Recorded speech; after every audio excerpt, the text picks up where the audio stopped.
morning, hello, hi, good morning. Wasabi, good morning. Now this is bananas. Yes, it is. It's another story time. Think you get sick of, do you guys get sick of my story times? Because I like my story times. I love my story times. They're fun. Hi, good morning. Good morning, everybody. How are you doing today? How is everyone doing today? How are you, Wasabi? So good to see you, friend. It's so good to see you. It's so good to see you. Today we're doing our creepypasta reading. I was torn between wanting to do something different or doing another art stream. I've been in such an artsy mood lately. I've been like all about wanting to draw a lot. And I was like, I could draw on stream too. That would be fun. But then I'm like, I've been doing a lot of that lately, so I don't know. I wanted to change it up just a little bit. So here we are. I hope you guys find the music to your liking. I hope it's not too loud. Too loud. A little low in my ears, but that could just be my headphones. Yeah. Story time is almost as good as nap time. Everyone loves nap time. I have yet to meet a person that doesn't like a nap. People who don't like naps are not normal individuals, and no one can change my mind on that. It has some nice refreshing cold green tea. And it's intentionally cold because I made basically like a iced tea or a cold brew tea, green tea. Either way, it's delicious and refreshing. So I have that. I'm ready to go. It's been a while since we did a creepypasta story time. It's been a while. I'm excited. I'm excited. I'm just a little tired. I woke up and I've been trying to get myself into a new routine, like a new daily routine. I find myself doing the same routine all the time and I'm not happy with it. Like, you know, I'll wake up, I'll be still in my pajamas for like most of the day.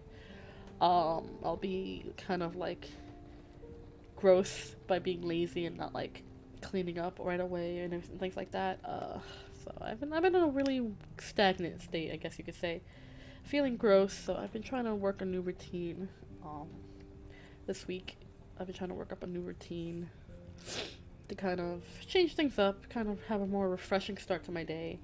You know, I'll wake up, I'll shower, or, you know, I'll do my skincare, I'll, you know, put on makeup, I don't know, things like that. Just kind of the small things to change. Should do cartwheels in routine. I have been wanting to do more yoga. I used to do yoga every morning. I stopped doing yoga because it would require me to wake up early. And, I would discipline myself to wake up early, really early in the morning, and it's hard to do yoga when you have two cats that are very clingy and want to like climb all on top of you. So, I don't know, I might get back into doing yoga. That would be nice. But I did my makeup this morning. I did something very simple. I have rediscovered the magic of tinted moisturizer, so that absolutely helps cut my makeup routine down by like 3/4. So, yeah, because I don't know, I just want to get myself into a routine. I generally wear like very light makeup, or none at all if I'm feeling particularly lazy. So, I'm trying to get out of that lazy funk. I'm trying to get out of that laziness, that funky laziness that I've gotten so accustomed to, that stagnating feeling, I guess you could say. Tinted moisturizer. Yeah, it's a moisturizer, but it has like a little bit of pigment in it, so it helps to even out the skin tone. I have tinted moisturizer to help even out my skin tone because I have a very reddish face. I also get rosacea very easily. I have rosacea, so my face turns red very easily when it's irritated, so it helps to kind of calm my skin and even out my skin tone. Hi, Sarah. Then I was like, hi, Sarah, you're right on time. I'm just babbling, giving a little update to my life and what I've been doing the last couple of days. Just talking about changing up my personal life routine, trying to get out of this stagnation that I've been feeling. Because I think also that's why I've been feeling a little low as of late. I think because my daily routine has just gotten really stale, and it's putting me in a state of like depression. Well, not depression, but like that blah feeling, that kind of how you say it? That comfortableness that you're used to the same routine every day, so why change it? But it started to affect me, so I was like, I need to change. So I'm getting used to a whole new daily routine. So if I'm ever late for a stream, just know that I'm trying to get used to a routine where I'm like waking up, trying to start my day on a fresher, more healthier note. Women's products are too advanced. 3-in-1 shampoos is all we need. 3-in-1 shampoos are terrible for you. Like, you guys, you men out there. And I have to say, because it's like a lot of my guy friends are like this. I have a lot of guy friends, and a lot of my guy friends are like this. Y'all are content with like the 3-in-1 or the 2-in-1 stuff, and then like the bare minimum in self-care. And I'm like, no, you guys need shampoo. Y'all need conditioner. Y'all need proper hair and body care. You can't use a 3-in-1. It's not healthy. The amount of harsh chemicals that go onto your skin can absolutely do some serious damage. I mean, 3-in-1s are fine if you're in a position where it's like, like you're in a position that's kind of like constraining. But I highly recommend doing like actual skincare for your skin type. Like washing your face with a facial cleanser, toners, moisturizers, things like that. Actual body soaps, actual shampoos and conditioners, things like that. It's a little extra. They're extra steps, but they are so worth it because you see a difference. You really see and feel a difference in how your skin and your hair feel.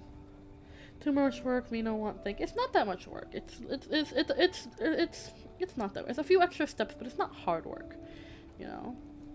I don't know. Personally, I wouldn't want to use the same soap that I wash my ass with to wash my face with. That's just the skin on the face. The skin on the face and the skin on the body are actually made up two different ways. The skin on the face is a little bit more fragile. So, I have specifically formulated stuff for that. But that's neither here nor there. Everybody's allowed to do whatever they want. But don't think that like skincare like that is only for like the women. Because it's not. It's not. It's for everybody. Everybody benefits from good skincare. Besides, good skincare keeps you looking young. I've been doing intensive skincare for years. I went out the other day with Creator, and a couple of the waiters, we went to a restaurant to eat, and a couple of the waiters kept trying to card me because I wanted to get beer. And they were like, "You're this old?" And I was like, "Yeah." It's like, "You look like a teenager." And all I could do was just smile, because like, how do I respond?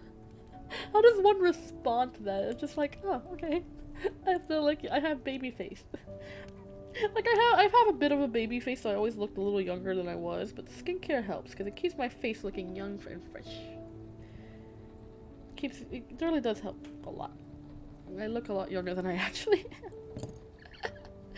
I've been mistaken for a teenager a lot. I am a manly man. I bathe in wood, sawdust, brush my teeth with engine oil. WD-40 is my cologne. If WD-40 is your cologne, you must smell very strongly. Ugh. I would not recommend brushing any teeth. I don't want to recommend anyone brushing their teeth with engine oil. That's dangerous. Disclaimer. Alright, let's get... Alright, enough of the jibber jabber. Let's get into it. Let's get into the creepypasta readings. I have the creepypasta website up and ready. I am excited. There are some new creepypasta stories that have been posted up. It's been a few months. I do this every 2 months? Every other month? Every few weeks? I don't know. How many creepypasta story times have I done already? I don't even know, and I don't really feel like going into my playlist to check.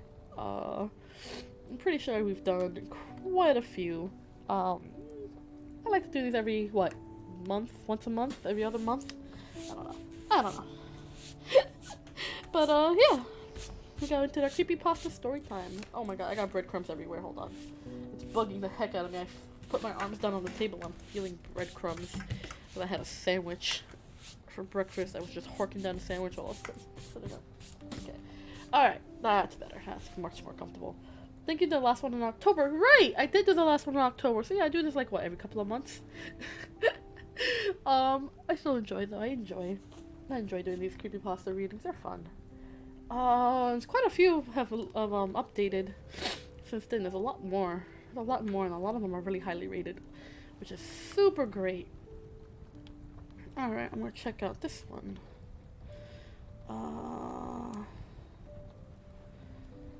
Let's see, what's this one?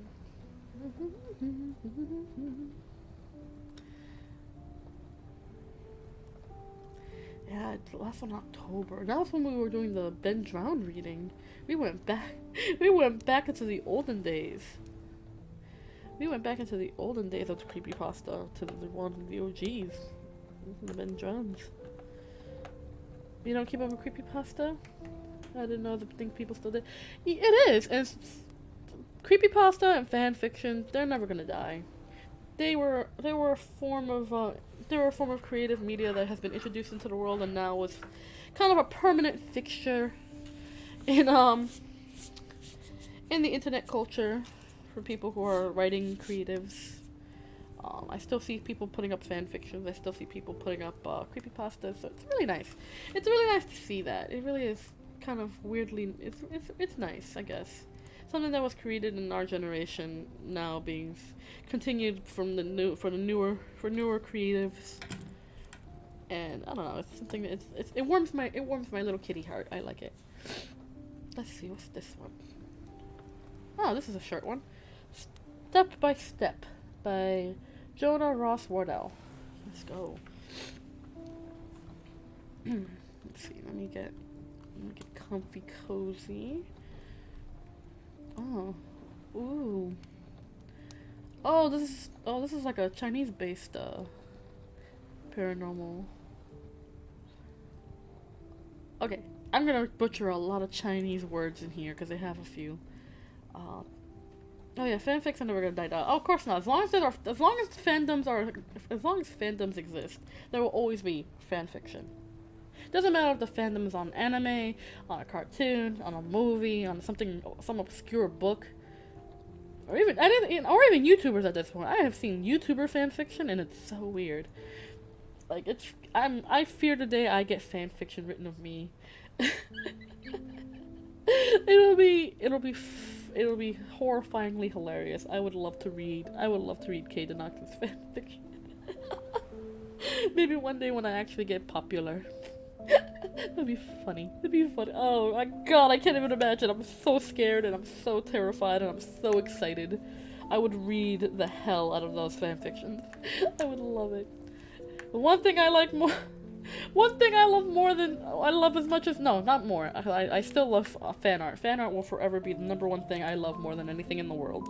But the second favorite thing is fan fiction. It's hilarious. As long as it's not taken too seriously, it's funny. It'll be funny to me. I would love it. It would be the best kind of entertainment. Gonna drop a 543-page K fanfic. You know what? I would read it. I would commit to reading it. 543 pages. I think I used to write fanfiction longer than that. But then again, I'm an absolute mad person when it comes to writing. Like, if I have an idea to write, I would just sit there and write for like hours and not even think. Let me hyper-focus and I'll get back to you with a novel in like a few hours. Or I'll just leave a book unfinished for years on end. Like, I have so many that I have written. It's all good, okay. Alright, let's get into it. Step by Step by... Jonah Ross Wardell. Oh, this is gonna be fun. You've probably never counted how many steps are on your staircase. Yet, if you were to walk those steps with your eyes closed, you'd know exactly where you've reached the top. So what would you do if you knew you reached the top? Then suddenly, there was one more step. Just one. You'd probably brush it off, count it as an error. What if you were 2 off? Then 3. At what point do you realize something was wrong? Which step? My grandmother was a first-generation Chinese immigrant to the United States. My grandma always said I looked like my mom when she was my age, no matter what age I was. I always looked like Mom, apparently. Grandma died last year. She did well enough for herself, but my mom did even better, especially as a single parent raising my brother and me. She bought this house, a one-story space with a basement. Perfect for the 4 of us. Grandma always watched us while Mom was at work. Grandma almost exclusively spoke in Chinese. I was a bit of a brat. Once I realized that everyone at school only spoke English, I had little interest in keeping up my Mandarin. As a result, Grandma and I didn't always talk much. But I remember her stories. Yixiang, the magic lotus lantern, Shenghu Kang, and the journey to the west. That one was particularly close to Grandma. I wonder if she ever wanted to return to China like the Monkey King. It's nice to be able to put Mandarin on a resume, although it may seem antithetical considering my degree is in English literature. I was the first in my family to graduate college at the ripe old age of 22. Upon graduating, I wanted nothing more than a break, so I moved back to my mom and my brother, but now it seems my break was going to be longer than I intended. There was less to do with an English degree than I anticipated. I was sending my resume and credentials left and right. I guess nobody wanted a little Asian Shakespearean even frying their chicken. One night, I considered putting Smith as my last name on a resume, just as a little experiment. I was in the basement watching a movie while emailing job applications on my laptop. I sent in my last round of credentials and checked out time, 1:02 a.m. I closed my laptop, tossing it gently on the couch cushion next to me. I reached to grab my phone off its charger. Turning its face to me, I found it was dead. I had forgotten the charger downstairs was broken. No sweat, I thought. I'll just sleep in my room tonight and charge it there. I turned off the TV. It was pitch black. Of course, I had navigated this basement 1,000 times. Like clockwork, I made my way around the couch, down the short hall, up the 4 stairs to the landing, and then turned left to go up the stairs past the landing. It was claustrophobic on the stairs. A wall to the left and right and a short ceiling above. The distance between the walls was only 2/3 of my wingspan. There was only one handrail on the right side. I placed my right hand along the smooth wood and kept my left hand in my pocket, with my phone that bounced with each step. As my hand glided against the rail, I angled it just the right way so that it would slide smoothly off the end of the railing. But to my surprise, the railing didn't end. This gave me pause. I stopped and looked over at the rail. It was too dark to see anything. Standing in place, I kept sliding my hand up, but the end wasn't within my reach. I swear I was sober. I wasn't on anything. I haven't ingested anything since dinner. So I figured I was just more tired than I realized. I kept walking up the stairs. Maybe after 5 steps I had to pause again, scanning the rail with my palm, but still no end. I started to go up the stairs at a faster pace. I heard my heels hit the wood under the carpet. I must have climbed the length of at least 2 of my staircases before I stopped again, catching my breath. Kneeling down a step ahead, I waved my hand wildly in front of me, searching for the door at the top of the staircase, or the little strip of hardwood floor that slid under the door past the top step. As I looked up, I couldn't even see the outline of the light that would have been coming from upstairs. Where was the moonlight? I pulled out my phone from my pocket. I tried to turn it on. I knew it was dead, but also knew that the low battery icon would flash if I hit the power button. Once it flashed, I waved the light in front of me, but it barely shined on 3 inches of space ahead. There was no use. I shoved it back in my pocket. I must have been hallucinating. Turning around, I started heading back downstairs, my left hand on the rail.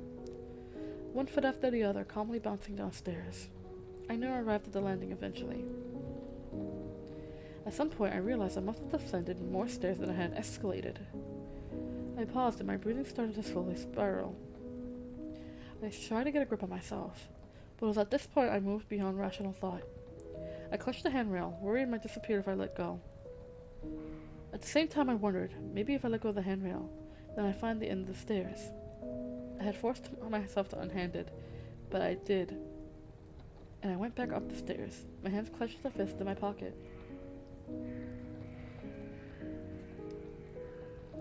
Oh. Something got loose in one of the lower sub-basements. There's an alarm going off. But creator's not texting me, so I think I'm okay. Although if he doesn't text me within the next 15 minutes, that's gonna be a problem. Okay. Let's see. Let's see. I went back up the stairs, and my hands clenched into fists in my pocket. Walking and walking and walking, I was confident that each step would be the one to finally take me to the door out of here. I had to stop and take a deep breath. I turned and started jogging the other way. My calves were lightly burning.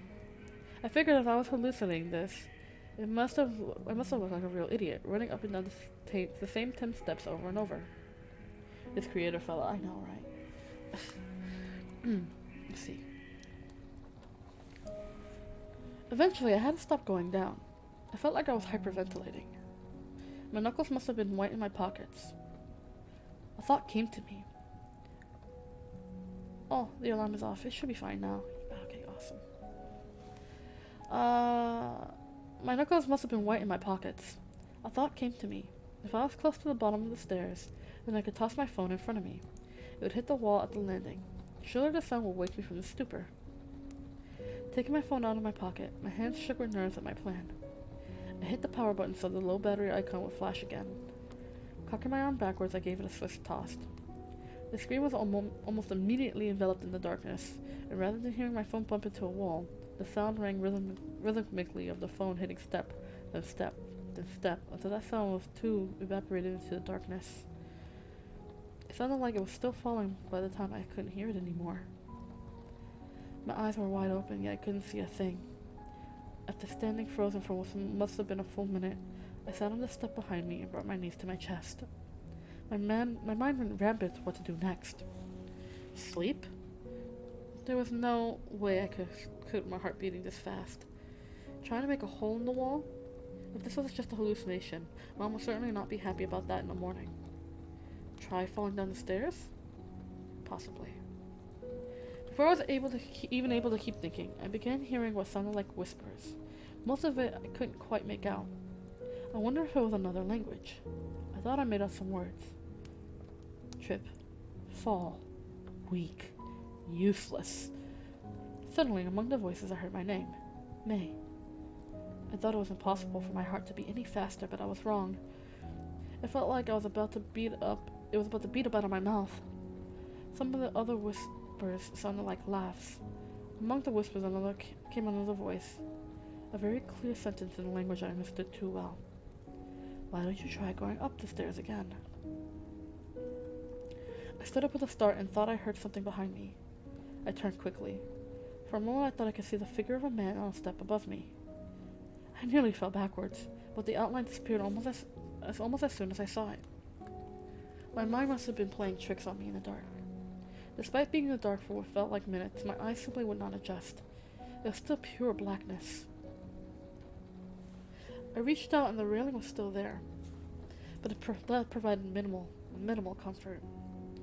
I used my other hand to swipe in front of me, just to be sure there truly wasn't anything there. The words of my grandmother came to my mind as I stood petrified. She told us the story of the Guaida. God, forgive me for any Chinese Mandarin speakers, because I suck at this. The Guaidang Kuyang.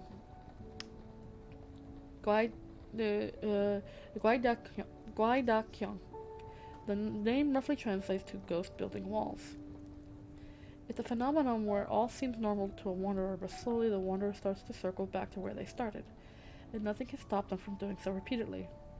It's as if a ghost is building walls to keep their wanderer in a single space. As a kid, I always wondered, why would the Guaidankang do something like that to a poor wanderer? As I got older, the answer became clearer and clearer to me. When given the power, resources, and opportunity to torture someone, any creature will. I try to remember everything Grandma has ever said about the Guaidankang. Don't look over your shoulder. It was too late for that. I had turned around multiple times at this point. Look between your legs. The space is a window into the demon's world. I honestly considered this, but I was far too afraid of what I might see if I went through it with it.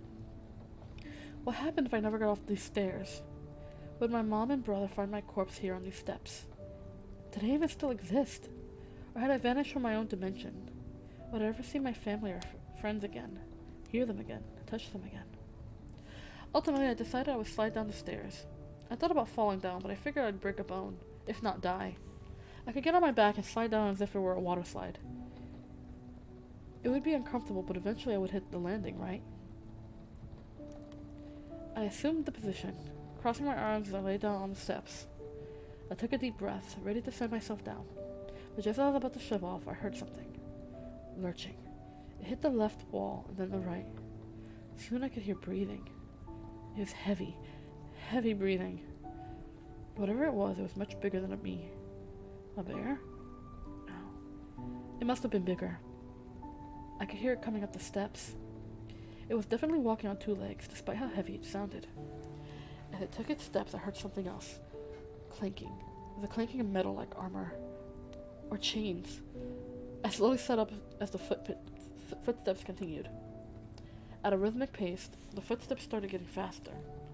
I slowly and clumsily scrambled to my feet, and I started sprinting up the stairs. I was running and running and running. I could feel my hair blowing behind me. The steps... Here we go. The steps behind me kept getting faster in their own time. I didn't know how long I was running, but I was sweating and wheezing, and my muscles were on fire. Eventually, I started scrambling on all fours up the stairs like some kind of ape. I collapsed on the steps. I clutched the carpeted stairs between my fingers as I sobbed, not ready to face the hands and teeth of whatever was pursuing me. In an instant, past the sobs, I heard the words in a whisper. Inside out. And I remember my grandmother's words. When trapped by a guayang, you turn your clothes inside out. As the breathing down the steps grew heavier, I frantically dragged off my shirt off my body, turned it inside out, and pulled it back on. I closed my eyes tightly. The footsteps sounded like cannon fire before stopping right next to me, and the creature's breath glossed over my cheek.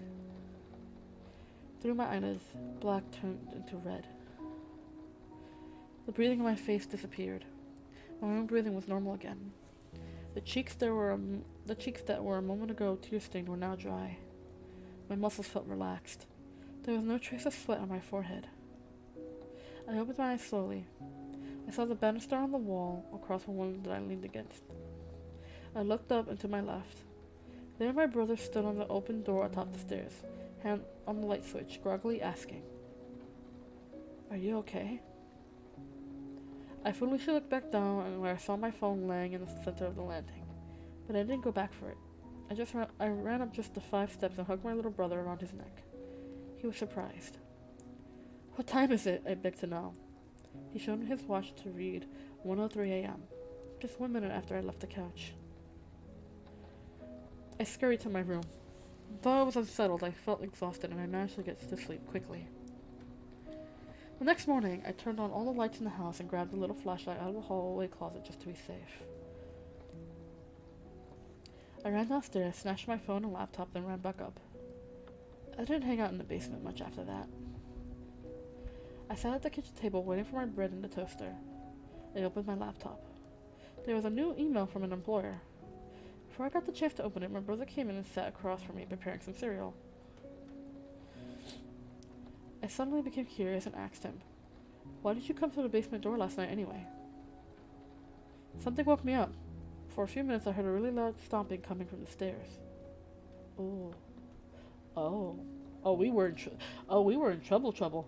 Oh, that was great. That was actually really good. I'm sorry for my terrible Chinese pronunciations. My Mandarin is non-existent. My Mandarin is non-existent. Oh, that was pretty good. That's pretty good. I liked that. Step by Step by Jonah Ross Wardell. That was great. That was a pretty good one. That was a good start off one. English is not my friend today. I have been struggling, and apparently neither is my chat box, because I don't see my lovely chatters. Oh no. It's not popping up next to me as it always does. It's fine as long as you guys are here and enjoying it. What did you guys think of that one? That was pretty good. That was pretty good. I enjoyed that. Although again, I'm so sorry for my terrible Mandarin. Alright, let's see.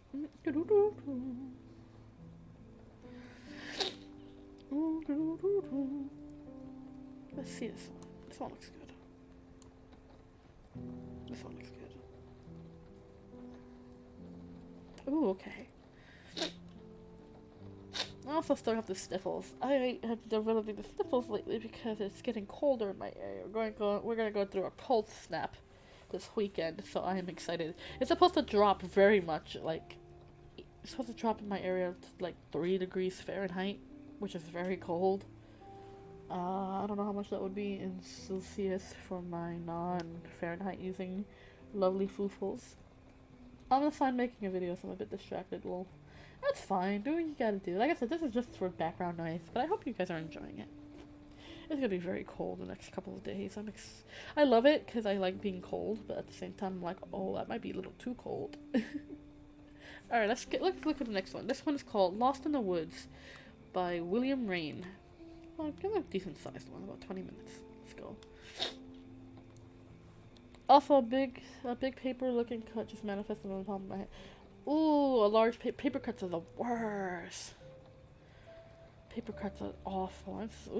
Like rubbing my palm. You said it's on the palm of your hand. I'm rubbing my palm, feeling the sting, feeling that phantom sting of the. Me no likey. I don't like paper cuts. Those are the worst.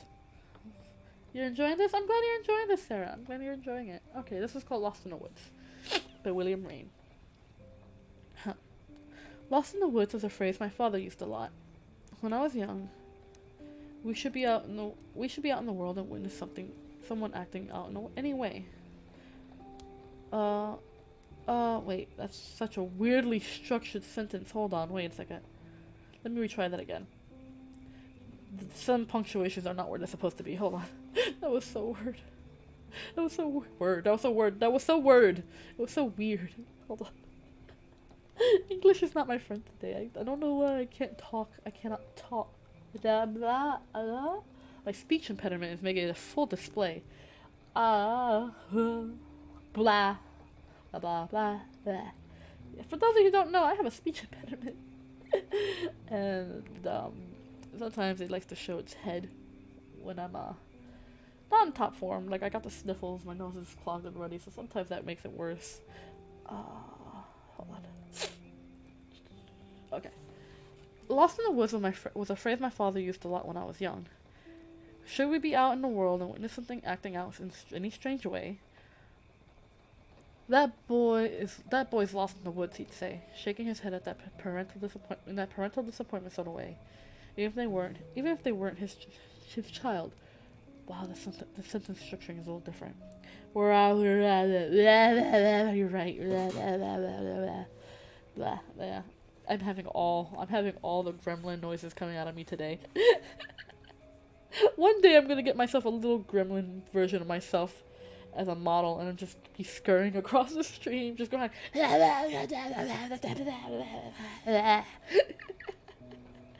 One day I want to be a little gremlin. One day. When I reached my early teens, struggling to find my place among my peers. You are lost in the woods, kid, he'd say, in a far more sympathetic and compassionate manner. I endured some hard times over the years. While I tried to find where I belonged in the world, but my dad was always there for me. Although I wasn't exactly an outdoorsy type, his words were always reassuring. Even if I hoped to never be caught dead in the forest, let alone lost in one. We would inevitably talk about my problems after he would diagnose my symptoms in his own special way, but I learned to understand how the same saying would read differently, depending on the situation. Even during those last few weeks, he battled against cancer, devouring him from the inside out. He too was lost in the woods. I like to think that when he passed, while his suffering reached its end, he finally saw what lay beyond the trees.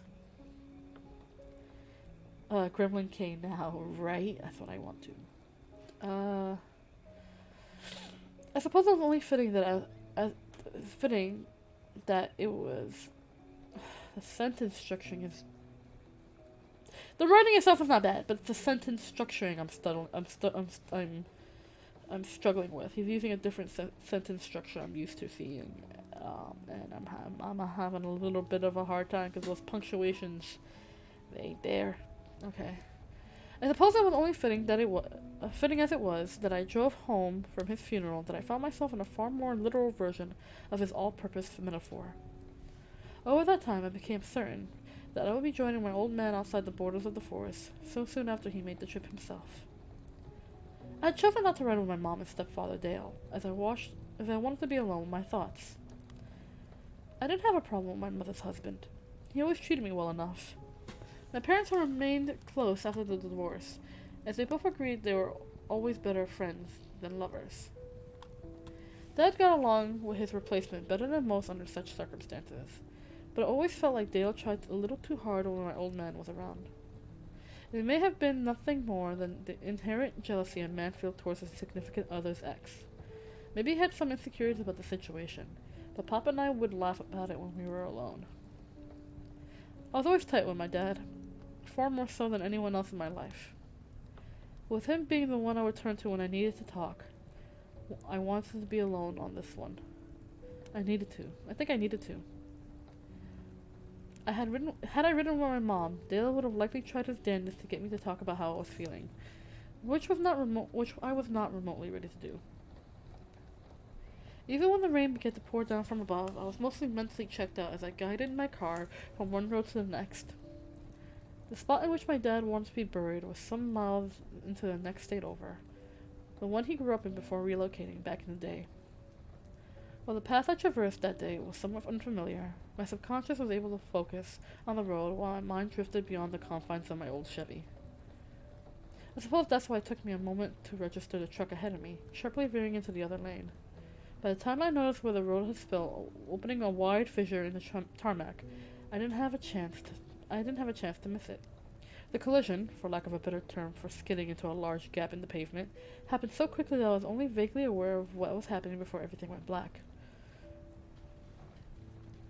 The heavy rainfall we had been experiencing on and off for weeks had led to a few of these fissures forming across the state. Be it from poorly maintained roads or simply years of water seeping between the cracks, I couldn't say. It wasn't exactly my area of expertise or anything. I remember my dad saying, sometime over that previous month or so, that the cities would be buried beside him by the time the dust settled. Maybe it was the medication talking, but he feared that hell itself may be reaching through the cracks, stretching its tendrils through the very foundation of reality, to claim this world for his own, one stretch of road at a time. When my eyes blinked back to awareness, my dramatic shift in surroundings caught me off guard at first. While I had been at the helm of my old Chevy when I blacked out, the fact that I found myself laying splayed out on the ground in an unfamiliar forest took me a moment to fully grasp. The rain had stopped, leading me to believe that I must have been out of it for a while. But when I pressed my palms to the ground to find out that it wasn't even damp, I began to question my sanity. "You're lost in the woods, kid," I heard echoing from the back of my mind as I hesitantly raised from the dirt to trembling and weakened legs.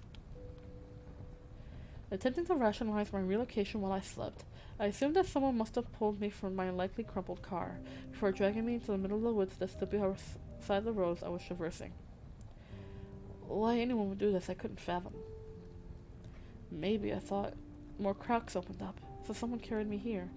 Perhaps they thought the road wasn't safe, so they dropped me off before going to get help. Not the most likely rationalization, but it was something.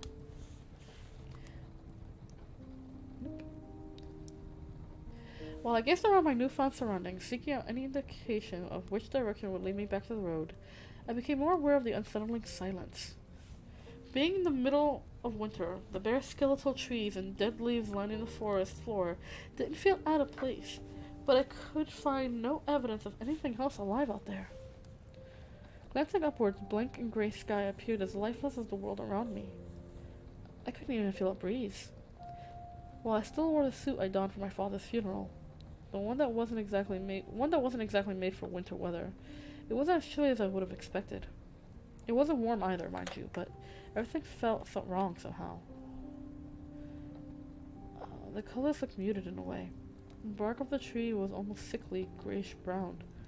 The discarded leaves scattered across the ground were more yellowed and diseased-looking than what I would have expected. Even the drab sky felt more like a ceiling over the woods than a vast emptiness, adding a strange sense of claustrophobia to my already scattered senses. While all I could hear was my heartbeat against the inner walls of my ears, the crunchy beneath my feet when I finally took a step almost caused me to recoil. Being out in the wilderness, surrounded by such emptiness and quiet, was far more unsettling to me than how I ended up here in the first place. I was in a daze when I trudged onward in no particular direction. With only more stripped down trees being all I could make out in any direction, I had no way of knowing which potential path would be the right one. Regardless of my uncertainty, I knew I had to keep moving. I couldn't put my finger on it, but I had the strangest sense of urgency, assuring me that I must reach the border of this forest as quickly as possible. The scenery remained unchanged, even after walking for what felt like a few hours. At the beginning of my stroll, I had finished my phone out of my pocket, only to see the broken screen and the absence of any backlight or life behind the shattered glass. Given that the last thing I remember before waking in this place was crashing into a damn hole in the world, it wasn't hard to accept that my device had not survived, even if my body was somehow unscathed. I have no idea how much time had passed when the humming sound began. That's the best way I can describe it. A hum that started soft, growing steadily louder, as if something was approaching. Had it not been for the almost suffocating quiet of my surroundings, I likely wouldn't have even noticed it until it engulfed me, if that was indeed its intent. For all I knew, the unsettling vibration that accompanied it was something good, something I should approach rather than run from. Ultimately, I wasted no time deliberating the options, opting to transform my stroll into an outright sprint for my life. With the noise originating from behind me, I could only hope that speeding away from it was the right call. To fully illustrate where my head was at the time, I think I assumed that I had landed in some sort of purgatory, somewhere between life and death after the accident. Being that I saw no signs of the road and I had literally quite literally crashed into. It seemed a reasonable assumption. Damn this sentence structuring. With that working theory, I must escape these woods to reclaim my mortal shell. My immediate fear was that the sound belonged to that which would send me to whatever afterlife awaited me. That, or was something far more sinister, perhaps intent on leading me to the gates of hell itself. When a subtle mist joined the ambient and elevating hum, gently caressing the forest floor beneath my quickly tiring legs, I grew far more certain that I had to escape whatever was happening. Why I ached from head to toe, something that somewhat contradicts my theory of being absent of living flesh at the time. My frenzied thoughts were interrupted by the ground shifting to a steep downward slant. For the briefest moment, I felt weightless as my feet found nothing to land on, slipping on the dried leaves when they finally did make contact. I was caught so off guard, having been otherwise occupied by both my surroundings and the oncoming storm. For lack of a better term, my mind fought as much as my flailing limbs while I tumbled downward more uncertainly. Tumbled down towards more uncertainty. If nothing else, when my fall came to an end, with my body splayed out face down on another unfamiliar bed of dried leaves, the humming vibrations felt further off again. My mind fought to remain conscious as the dizziness of my quickly paced descent caused the world to spin around me, but I could not allow myself to pass out here, not with whatever was pursuing me. As I pushed my palms against the ground, struggling to get somewhat upright before the darkness could swallow me whole, something happened that most certainly brought my wavering consciousness back to my dire circumstances. "Stay down, friend," the stranger, who seemingly appeared out of nowhere, said, pushing me back down by the shoulder. Regardless of his encouragement, I landed hard, having completely lost my footing, being surprised by the unexpected touch. "What? Who the Shh," he said, crouching down beside where I now sat. "Just let it drift on by." I followed his gaze back up the steep hill I had tumbled down, to see that dense white fog lining the woods above like a cloud. While I had assumed the unusual mist to be something chasing after me, The full weight of that irrational thought didn't sink in until I watched it shift directions, some 30 feet above. While it was so thick, it almost resembled an enormous sentient cotton ball. It had ripples throughout, like waves running against the direction of a stream, spiraling endlessly as it hovered in place. It was somewhat confusing to look upon, the way it jerked one way, with the bizarre rapids flowing backwards, but it was clear that some sort of consciousness guided it. After it pulled to the right and left, swaying this way and that, it finally came to a halt, spinning around and around, as though waiting for something or someone in this case. While I didn't know whether or not I should trust my new companion, his reassuring grip on my arm helped more than I could have understood at the time. Though I hadn't looked at him yet, just having someone by my side after hours of solitude, trudging through the seemingly never-ending forest, encouraged me to remain as still as possible. We both continued to glare upwards, even after the fog began to dissipate, before drifting back the way it came. For some minutes after its retreat, I was scared to move a muscle, even after the stranger let his grip on my shoulder slip free. It should be okay for now, anyway, he said, lifting himself back off from the ground. What was that? I asked, getting to my feet.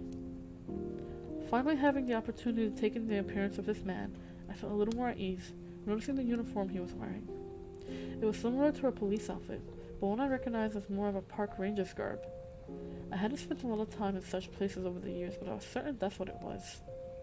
Plus, it fit, considering our location. He looked a little older than me, thin, but in decent shape. He pulled his wide-brimmed hat from his short, brown hair, wiping his sweating brow with the back of his forearm. He had a neatly trimmed beard, a few shades darker than his hair, and stood a couple inches taller than me. Nothing you want to get caught up in, he said, placing his hat back in place. Now that's a damn fact. He looked at me, giving me a small smile. It was then that I noticed that his eyes were almost translucent sky blue. Though I assumed he was likely wearing some sort of novelty contacts or something, they were still mesmerizing. Of course, given the fact that everything around us was so lifeless, drowned in muted, depressing colors, it may have been nothing more than the stark contrast of something so lively amid everything else appearing so lifeless and cold. Tucker, he said, holding out his hand. Maxwell Tucker, Ranger Tuck, around these parts. Nathan Solomon. Nate, I replied, shaking his hand. Nice to meet you, Nate. Let's get moving, yeah? Yeah. The more we talked as we walked onward, continuing in the direction I was going, something I wasn't entirely sure of, considering that my tumble had potentially altered my trajectory, the more it felt comfortable with the guy. His voice had a friendly tone. There was something warm and inviting about it, like I was chatting with an old friend rather than someone I had only just met. He spoke of the strange occurrences in these woods I had apparently been alongside when a road swallowed up my car. What I didn't want to get into said strange occurrences, being that I was already freaked out by everything. I still couldn't figure out how I ended up here, so far from my likely totaled Chevy. Likely, Ninja Tuck said. It dragged you in here, deep into the heart of it. It wouldn't be the first time. Who? Folks around here just call it the Gray. It seems to enjoy messing with folks. The ones that didn't finish off right away anyway. Wait, I said, stopping in place. So some guy screws with people, then leaves them for dead, or just straight out kills them? He just tilted his head with a shrug. And that's okay. Like, the police won't do anything about it. You Rangers just let it continue? Some sick bastard is loose out there and you guys never said it was a man. It ain't exactly something that fits into normal conversation, you know. Nah, friend. This ain't nothing natural sneaking through the cracks. Can't say what it is, but it ain't bound by our laws. Okay, I said, attempting to push aside my disbelief for the time. Why all this then? Why drag me God knows how far into this damn place, only to lead me to wander around?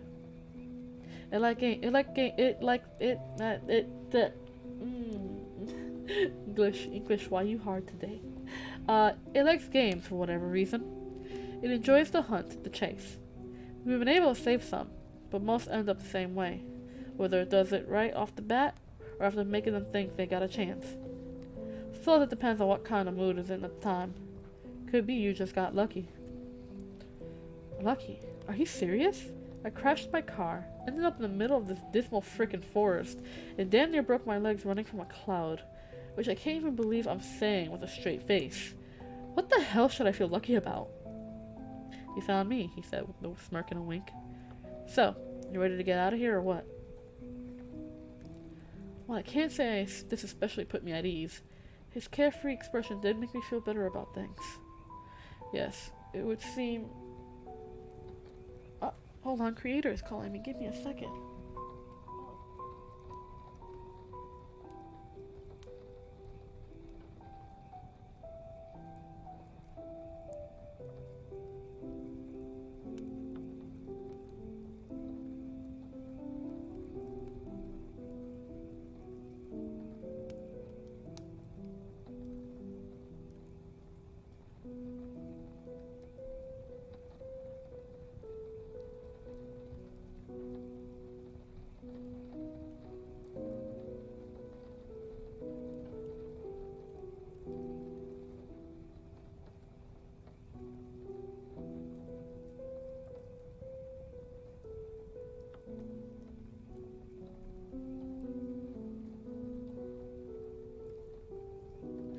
Okay, I'm back. I got a call from Creator. He was asking if everything upstairs was okay.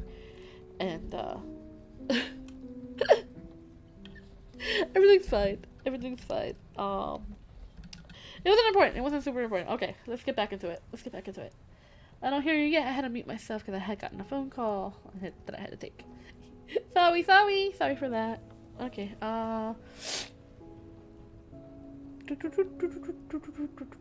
where was I? Alright. Well, I can't say this especially put me at ease. His carefree expression did make me feel better about things. Yes, it would seem I was the only one of many Yes, it would seem that I was only one of many to fall victim to the Grey, whatever the hell that was. But Ranger Tuck had seemingly witnessed that the thing was capable of and lived to tell the tale. I had to believe it was in good hands. I still didn't speak much as we plundered onward, but I did feel hopeful that I would see the other side of this. Given that neither the accident nor the tumble down the hill left me as beaten and bruised as they could have, maybe my wandering companion was right. Perhaps I was lucky. That's what I began to believe anyway, right before the fear took hold of me once again. Oh.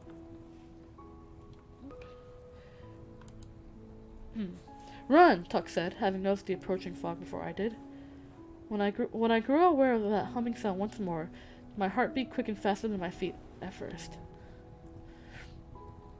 Though we did as he demanded, both of us sprinting as hard as our legs were capable of, the smoky tendrils began to wrap around our surroundings, weaving between and around the trees on both sides. It almost felt as though it was an attempt to flank us, to force us forward rather than allowing us to veer or separate. Don't slow down, the Ranger called out, noticing the power behind my strides dwindling. I was doing everything I could to force one leg in front of the other, but when the sound of the thick bark cracking and splitting reached my ears, it took everything I had to remain upright, let alone continuing charging onward. I felt the fingers of my companion wrapping around my wrist as he pulled me alongside him. How he still had so much strength in his extremities I had no clue, but his encouragement and support succeeded in filling me with more purpose and drive to keep charging towards the hope of freedom. Don't let up, he said, not so much as glancing from the path ahead. We can make it. Just keep pushing. You can rest when we get out of here. Regardless of his determination, the sight of those wispy tendrils now weaving themselves around the trees ahead assured me that our options were running out. As the misty fingers entwined before us, sealing the path ahead shut, we both practically skidded to a halt, falling back onto the forest floor. The white smoke formed a dense, misty wall in a circle around where we lay, leaving the only ground and sky free of its grasp. It was over. Whatever game it had been playing had reached its conclusion. The time had come for it to claim its prize. There was nowhere to go, not unless the ranger who had already saved me once had a set of wings or fast-acting shovel he hadn't informed me about. I'm sorry, friend, he said, glancing back at me as we lifted ourselves from the ground, preparing to meet our shared fates. As the flowing rapids within the ivory smoke continued to spiral around us, I felt my heart racing so quickly. I feared I may pass out any second. While the idea of not being conscious to experience whatever was to happen next did seem an almost welcome sensation, my mind and body were scattered to the four winds at this point. It's not your fault, Tucker, I said, attempting to fend off the trembling with my voice. If it wasn't for you, I'd already be dead. The cylinder of dense fog began to shrink, closing in on us from every angle, stopping its approach only feet from where we stood. You're not following me, Tucker said, slowly drifting his head all around. It looks as though the wispy feet were stepping from the fog, as though a ghostly army was hidden away within. More mist flooded upwards, forming some sort of spider-webbed dome above us. As legs began to trail out, followed by an almost translucent bodies, the smoke peeled away each one like cotton candy being separated. This ain't what I'm sorry about. As the long arms reached from each misty torso, every one of them with elongated fingers ready to snatch us up from wherever we stood, the companion moved so quickly, my mind hadn't a chance to understand what was happening. I'm just sorry I can't go no further with you, he said, gripping my shoulders in his hands. Just keep running, and don't look back. Before I had a chance to protest or otherwise argue against it, I felt my feet lift from the dried leaves as my body was launched through the gap ahead, tearing through the already torn strips of dense, stringy fog. Go! I heard him screaming out from the strange ball of wispy energy as the light began to illuminate from within. Well, I wanted to fight back, to free the one who had thrown me into freedom as effortlessly as if he were tossing a towel into the laundry hamper. I wouldn't even know where to start. While the ripples of smoke encased him, the high-pitched, shrill squeal that accompanied the vibrating glow damn near turned my hair white. Go! Was now his almost tortured voice shrieking once more, sounding as though he was experiencing a pain I could barely fathom.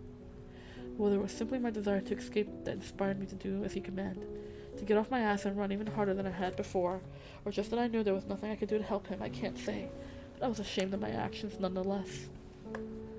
Not only had he saved my life twice by this point, but I had to believe that he was sacrificing himself to save me. Given the tortured howl that wailed from behind me as I sped onward in search of safety, I was certain that this was the fate met by those other poor souls who encountered the Grey. When the agonized scream bled into an explosion, surrounding as though it fragmented those trees surrounding where the ranger made his final stand, the shockwave tossed me back into the forest floor like a ragdoll. As I lay there, feeling my consciousness slipping back into the black, I couldn't tell what sort of condition I was in. My mind slipping, I tried to push from the dirt and dead leaves, but the concussion had drained every ounce of strength I had left. Before my eyes closed, dropping me back into an almost blissful darkness, I heard a familiar voice, one that was almost surprising enough to keep me from drifting away. You're gonna be alright now. Feel around, friend. The hospital bed I awoke in felt heavenly after passing out in the woods, or so I thought anyway. When my mom came running up to my bedside with Dale smiling down at me by her side, I was out of it.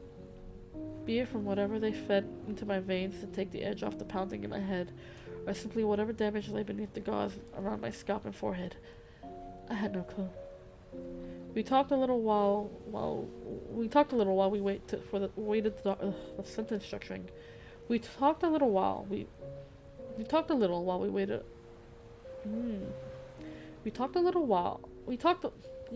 This is amazing sentence structuring. We talked a little while we awaited the doctor. My mother trying to fight back the tears that streamed down her face, with my stepfather's arm wrapped around her midsection. Though what she told me didn't quite match up with my recollection of things. It took the firefighters and paramedics some time to pull me free from the wrecked car, halfway swallowed up by the fissure in the road. I didn't fully register the implications at the time. When my doctor arrived, stating that he was confident the surgery performed on my cracked skull had been a success, I assumed the injury to have been caused by the shockwave, throwing me into the forest floor. The cast around my left leg, as well as the bandages around my left wrist and both hands, would take less time to heal than my fractured dome, but he felt certain that I would make a full recovery in due time. Over the months that followed my short stay in the hospital, I went through a good deal of work to retrain my broken body and mind, once I had healed enough to do so. Before long, I was cleared to return to work, having made a full recovery of my injuries, as the doctor had predicted. The 3-inch scar across my hairline isn't too noticeable, and neither are those across my wrists. The marks on my hands from the mincemeat left in the wake of my windshield crashing down on it standing out like a literal sore thumb. Still, some battle scars are a small price to pay, all things considered. Once life returned to normal, I took a short trip one weekend, back to the woods I had crashed alongside. It took me a while to locate the ranger station, but I had to find out if Maxwell Tucker was a real or just a figment of my fractured mind. While I hoped this could provide some answers about what I truly experienced that day, I also wanted to be able to thank him for what he did to me. When I pulled up beside the quite lovely log cabin that appeared to house the ranges of this thin slice of forest, a uniformed man and woman leaning on one of the jeeps gave me a wave. While I thought about beginning with a little small talk, I climbed out of my dad's old truck to approach the two wearing friendly smiles. I thought it was best to just get right to the point. "Hi," I said, tipping the brim of my baseball cap. "Would you happen to know if Ranger Tucker is around?" "Tucker?" the tall, broad-shouldered guy asked, glancing at his associate. The woman who looked to be in her mid-30s or early 40s, her dark hair tied to a ponytail beneath her wide-brimmed hat, formed a strange sort of scowl as she blinked from her colleague to me.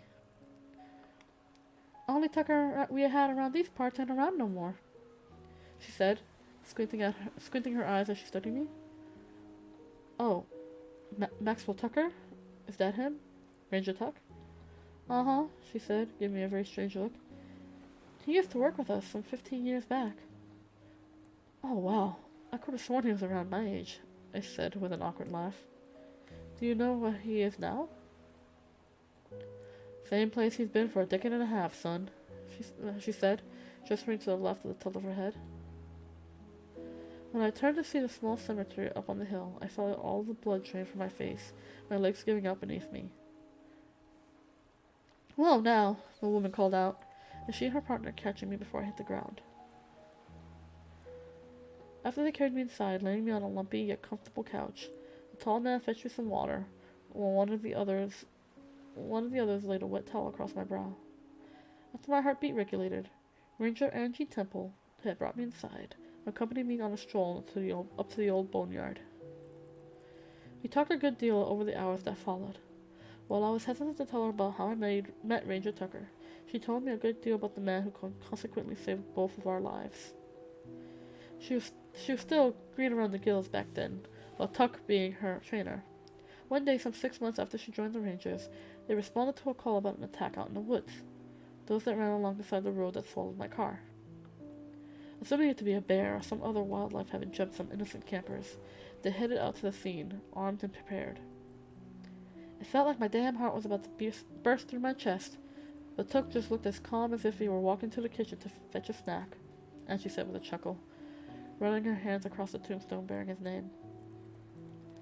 When they arrived to see a large, shaggy-haired man with a pistol trained on the crying teenage girl he held, and a butane torch in the hand that wrapped around her. She was uncertain if this was something they could handle. The boy around her age lying on the ground bleeding upon the leaves, he looked like he was long gone, but all of this was enough for the fear to almost paralyze her where she stood. Again, Tuck still wore that carefree smile as he tried to calm the situation, attempting to convince the disturbed man to release his hostage. "For a second there, I thought he was going to pull it off," Angie said, a tear leaking from her eye. "But when the big guy raised the gun, pointed it right at me, pushing the girl he held to the ground, I knew I was done for." She lowered her head, still caressing the gravestone like a dear friend. The sadness etched in her gaze almost inspired my own eyes to leak as hers did, but I tried to fight them back. As soon as he raised that pistol at me, Tuck jumped right in front of me, knocking me out of the way. How he knew he didn't have time to get a shot off before the gun on me discharged, I'll never know, but it all played out in seconds right in front of me. When the bullet dropped him to the ground beside me, I had already fired off 3 rounds myself. At least one of the shots hit the canister the bastard held, blowing it apart and lined him up like a Joan of Arc in seconds. He still tried to fire off the shots he had left while screaming out from the well-deserved pain. I jumped towards the girl to pull her away before she got caught up in the flames or the gunfire. But it was too late for Tuck. He was gone before he hit the grass. We stood in silence for a moment, both of us staring down at the headstone. When she spoke again, I once more found myself lost for words, bewildered by everything she shared with me. The man we took down that day turned out to be one foul son of a bitch.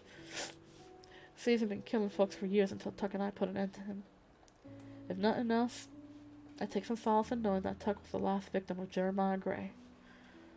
Gray, I said, almost more to myself. Yep, she said, crouching down to wipe some of the dirt off the tombstone. Won't see no grave for him, though. Don't know what they did with what's left of him after the fire died down. And don't give much of a damn either. He took Tuck away from us. And he deserved that agonizing end. When the law arrived, all that was left was a crispy frame blowing plumes of thick white smoke. According to Stacy, the girl we saved that day, Gray had kidnapped her about a week before. He tortured her some over that time, finally sent her loose on those woods. He told her he'd let her go free if she got to safety. But if he caught up to her, he put her through hell. The boy bleeding on the grass was the one who called it in, having witnessed what happened while he was taking a hike. Poor kid didn't know it hit him when Gray got there before we did. I never told her the full story of how I came to meet Maxwell Tucker, nor the implications of what or who we perhaps both faced in those trees. We talked a lot since I joined the Rangers soon after the meeting. We still talk about Tuck as well, where I may have never had the opportunity to really get to know the man who saved me from a potentially grim fate that day.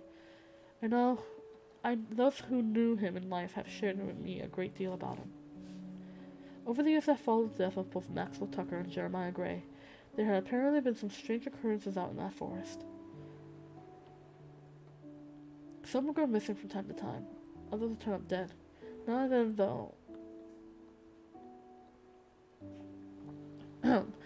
then, though, one of those presumed dead would turn back up, confused about what happened. Even after they closed that section of the woods to the public, it wasn't easy to keep those curious enough to enter from sneaking in. A forest isn't something easily blocked off completely, but they still did what they did. While those who survived these strange occurrences had no recollection of how they made it out alive, I know how they reached safety, or who led them to it anyway. Whatever the case, ever since my encounter with the Grey, these unsettling events seem to have come to an end. I like to think that Tuck finally finished that son of a bitch off for good that day. While I want to believe that this may have allowed him to move on to whatever lies beyond this world, I have a feeling he's still out there watching out for us. I spend a lot of time out in those woods. It's a strange sensation, how vibrant and alive everything appears on this side of the looking glass. Still, should I ever have the opportunity to thank Maxwell Tucker for what he did for me, my best chance would be out there. Plus, if he's still out there, it's only fair I keep watch on this side, just in case an old friend returns. I still miss my dad. I suppose I likely always will. That's the nature of loss after all. Now I feel like I finally found my place in this world. I just wish I could tell him, you know? I wish I could let him know that his son is no longer lost in the woods, but found where he belongs within them. I doubt either of us could have predicted that one. Oh, that was a good one. That was good. I liked that. The sentence structuring threw me off. It wasn't bad sentence structuring. It was just different, and it threw me off. But I liked that. Y'all. Oh, that was good.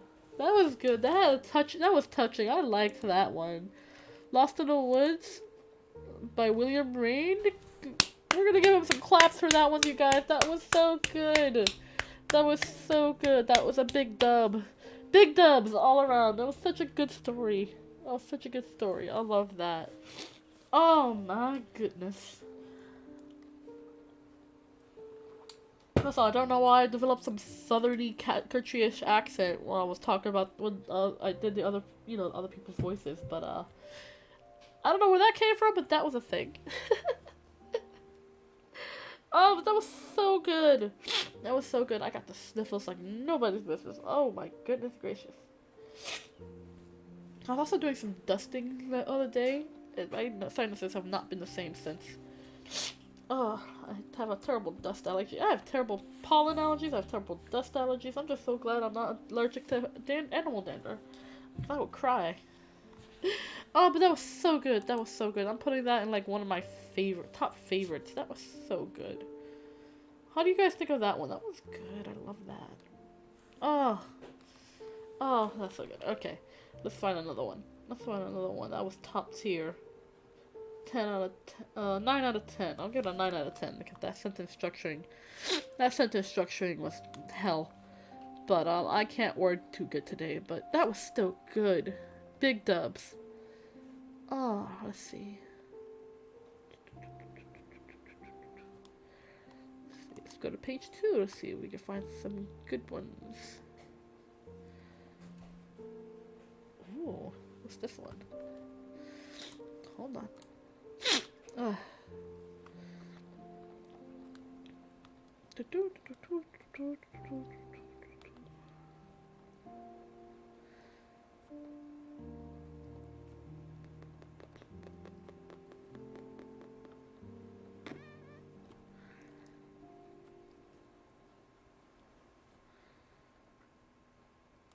those Christmas ones. There are Christmas ones that I didn't even read them?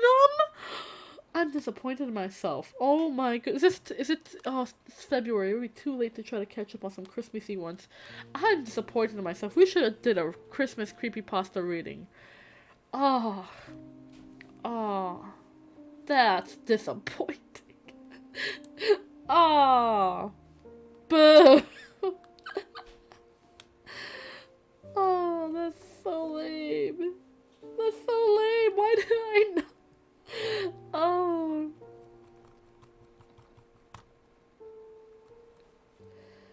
Oh boy. Wow. Okay. Oh, this one's long. This is a half an hour long story. I'll put a pin in that. Let's see. Oh my god! Our friend William Rain wrote a Christmas creepypasta. The one who just wrote the last story. Oh. The Night I Met Santa Claus. I'm reading it. I have to at this point because we just read the last story by William Rain. It was so good. Oh, please! We gotta. Oh, we gotta. Okay. The Night I Met Santa Claus. Okay, I'm into it. I dig it. Hold on. Oh my goodness. Okay.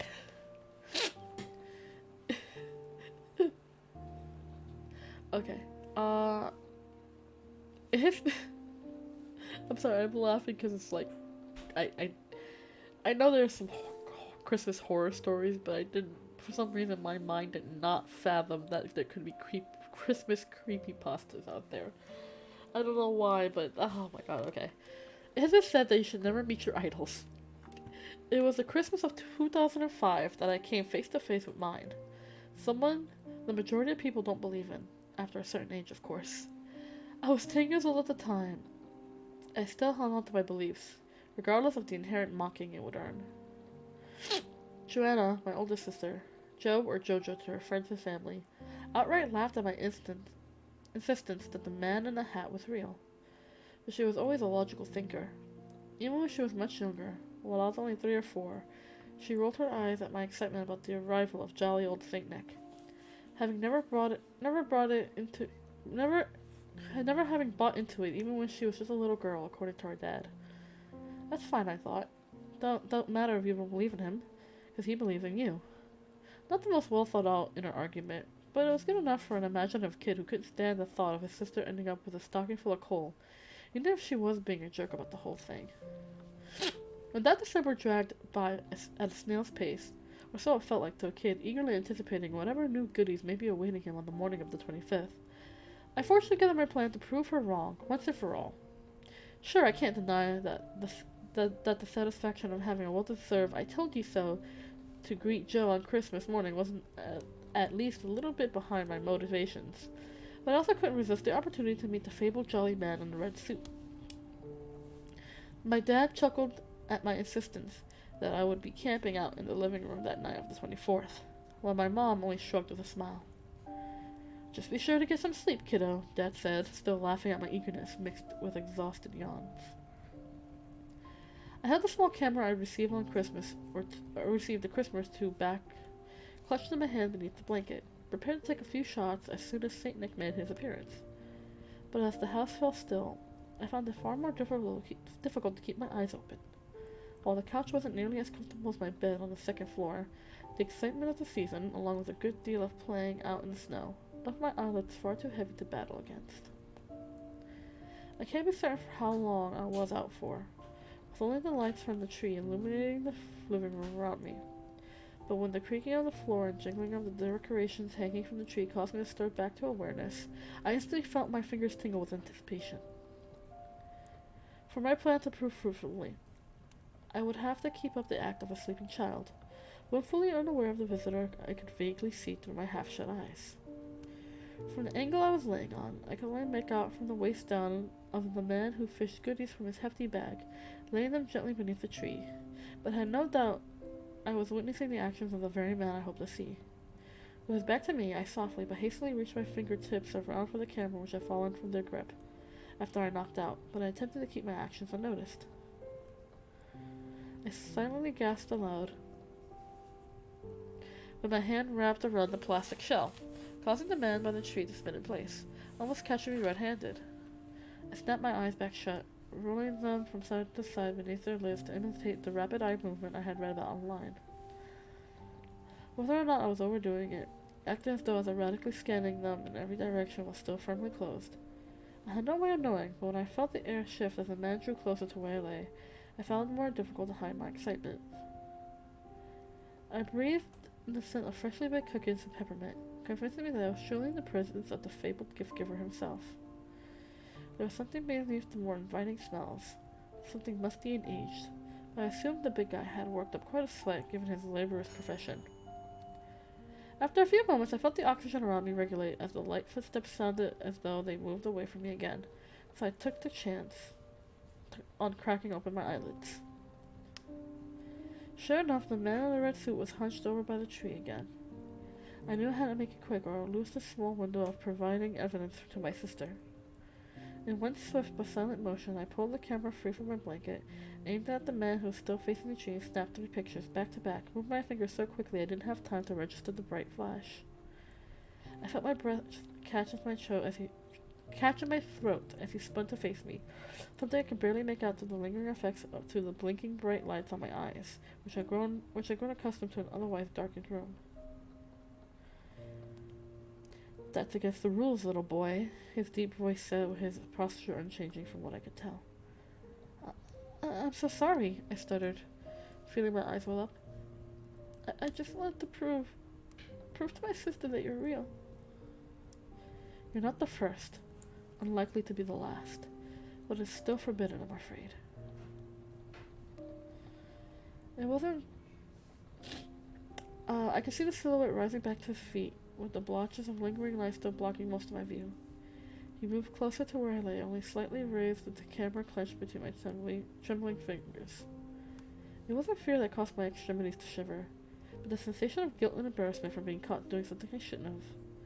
Whereas any other man, I would have likely so scared that I couldn't even form the stuttering words I managed to utter. But I was comfortable in the fact that it was Father Christmas who would never harm a child, regardless of how naughty they were acting. "Give it to me," he said, holding his padded mitt just beneath my face. I gently raised the camera, placing it in his waiting hand, keeping my guilt-ridden gaze fixed on my wrinkled blanket. "There's nothing to feel bad about, my boy," he said, sliding the camera into his pocket with one hand and tousling my hair with the other. "Go back to sleep now." But... I mean, does this make me naughty?" "No, young Mr. Cobb. You have graced my nice lips exclusively for years," he said with a hearty chuckle. "I was a curious child once myself, so very long ago." Finally feeling comfortable enough to raise his eyes to meet those of the man who stood beside the couch, I found my voice silenced when I met his smiling face. While things were still somewhat out of focus, the lingering effects of the camera flash, what I saw through the haze was far from what I expected. Whether it was the fact that the skin tone of the left side of his face was not the same as his right, the green and red threads holding the mismatched flaps of skin together, or the two different colors and sizes of eyes that caught me more off guard, I didn't know. Whatever aspect of this cruelly pieced together thing, for lack of a better term, I was certain this could truly not be who I expected to visit. I was certain that this could not truly be who I had expected a visit from this snowy Christmas morning. That weird structure, man. It's gonna get me one day. It's gonna make me go crazy, I swear. I'm kidding. As my jaw fell open, a scream caught in my throat as the creature in the red suit swiftly and firmly placed a hand over my mouth. Now, he said, smiling so widely that a few stitches popped when his mouth was hemmed on the left side. There's no sense in allowing a curiosity to wake everyone else in the house. I was frozen when the sight of his patchwork man caught my guilt to be replaced with a fear I had never known. My whole body trembled as the one green and one hazel eye glared into mine. Tears were streaming down my face and over the padded glove that rested over my mouth while my mind fought to wrap around what I was looking at. There's nothing to fear, my boy, he said, winking the brown eye, his word now accompanied by a whistling through the gap in the side of his mouth.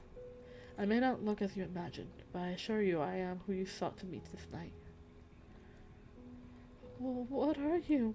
I asked, pulling my hand from my mouth with shivering fingers. You know who I am, Edward. No, you can't be. I shook my head almost violently as I pushed my shoulder blades against the back of the couch, although this would somehow grant me the freedom from this hideous thing. The smile faded from the patchy, bearded face as the opposing eyes glared down at me. While he hung his head, turning from me, he strolled to my father's recliner, which sat diagonally across from where I lay. When he spun again to face me, lowering himself into my dad's favorite chair, we just glared at each other. My eyes filled with terror and his was something resembling shame. I have been doing this for a long time, Edward, he said in a strangely compassionate voice. Immortality, I can assure you, does not come without cost. You can't be him. I won't believe it, I said, shaking my head in denial. I am, young Mr. Cobb. I'm so sorry that I am not what you expected, but I assure you there is no need to be afraid. I would never hurt a child. Not even the naughty ones? Not even. Not when they're still young enough to change anyway. Even if they're really bad? No, not ever. Never a child. Not if I could help it. Besides, that's what the train is for. The train? Nothing to concern yourself with, my boy. I can promise you that much. Again, we gazed at one another for so long that my eyes began to burn from my refusal to blink. Not only was I still so horrified by what sat across from me, but I dreaded to think what he might have done if I took my eyes off him for a second. My whole body continued to tremble while I still forced my back against the plush cushions of the couch, my blanket pulled up to my quivering lower lip.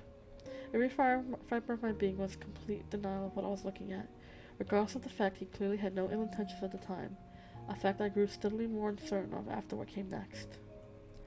Stop looking at me like that, he said, barely louder than a whisper, both sides of his uneven brow pinching tightly to his upper eyelids. I didn't stop. I couldn't. I had no control over it over the time. He may as well ask me to levitate 3 feet above the cozy sofa with how much I was able to manage with what my body and mind were going through at the time. Stop it, he repeated, leaning forward to lean his elbows on the knees. Do you have any idea what I've endured over the centuries? Do you have the slightest semblance of appreciation for what I put myself through to continue to give you ungrateful children a happy Christmas? I shook my near-spasming head, not in response to a question, but in further denial of what I was witnessing. I turned myself into an abomination. For you. You and all the other kids out there. Is that not good enough? I turned away from him, finally allowing my gaze to drift from his. Look at me, he shouted, reclaiming my unyielding attention, as he practically leapt to his feet, whipping the hat from his scalp and tearing open his coat. The scars and stitched together mismatched shades of flesh across his emaciated chest almost caused me to scream out so loudly I may just wake the dead, as well as my sleeping family. The stringy and matted patchwork hair and mangled scalp look as though the threads holding it together would pop at any second, unzipping the seams to reveal a little more than a skull beneath. This is what I had become to continue on my chosen path, he said in a crackling voice, putting his coat back shut. Became this monstrosity for you, for all the children of the world. He paced closer to me again, inspiring me to attempt to force myself deeper into the cushions.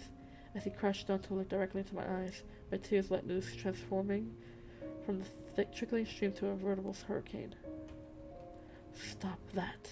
He gripped his fingers around my shoulders so tightly I thought he planned to claim my arms, to stash them away for a rainy day. I became aware of the fact that one of the hands felt so much larger than the other, far stronger as well, that only drove to the madness of it all so much deeper into my brain. Look at the wonders I brought you, he said, moving one hand to gesture to the pile of neatly wrapped presents. Is it too much to expect a little gratitude? The mismatched scowl softened to reveal his own glassy eyes, glistening in the soft illumination of the festive light upon the tree. In that moment, even though my horror-stricken vision at the time, I could finally make out the melancholy and heartfelt expression of the kind face, hidden away beneath the grotesque patchwork flesh. Thank you, I said, my tears finally dissipating. And I'm sorry. Sorry I got scared. It's just... No, he said, gripping his grip softening on my shoulder. It is I who should apologize, my dear young man. His hands still limp to his sides, tracing his padded gloves across the carpeted floor. As he hung his head, showing his eyes away from mine, I let the blanket slip from my fingers, raising my hand to his cold and wrinkled cheek. It actually feels kind of neat, I said, running my no longer shivering digits across the seam, holding the upper flap of his face to the lower. Does it hurt? He shook his head, still seemingly studying the floor beneath his knees. Only at first. Goes numb after a time.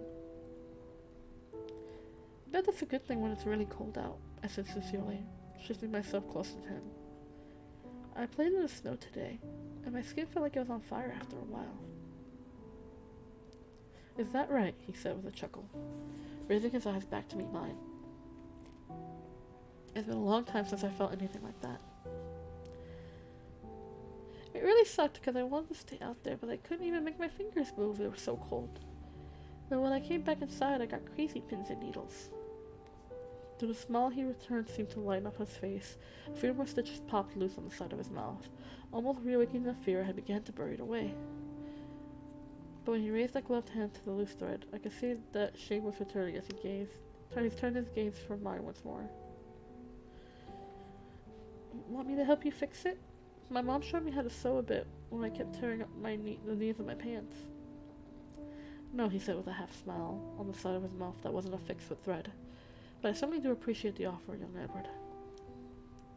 With that, he got back to his feet, smiled down at me once more, and walked back to where his bag lay beside the tree. I'm afraid I must be going, my young friend. Many more children on my list before the sun rises.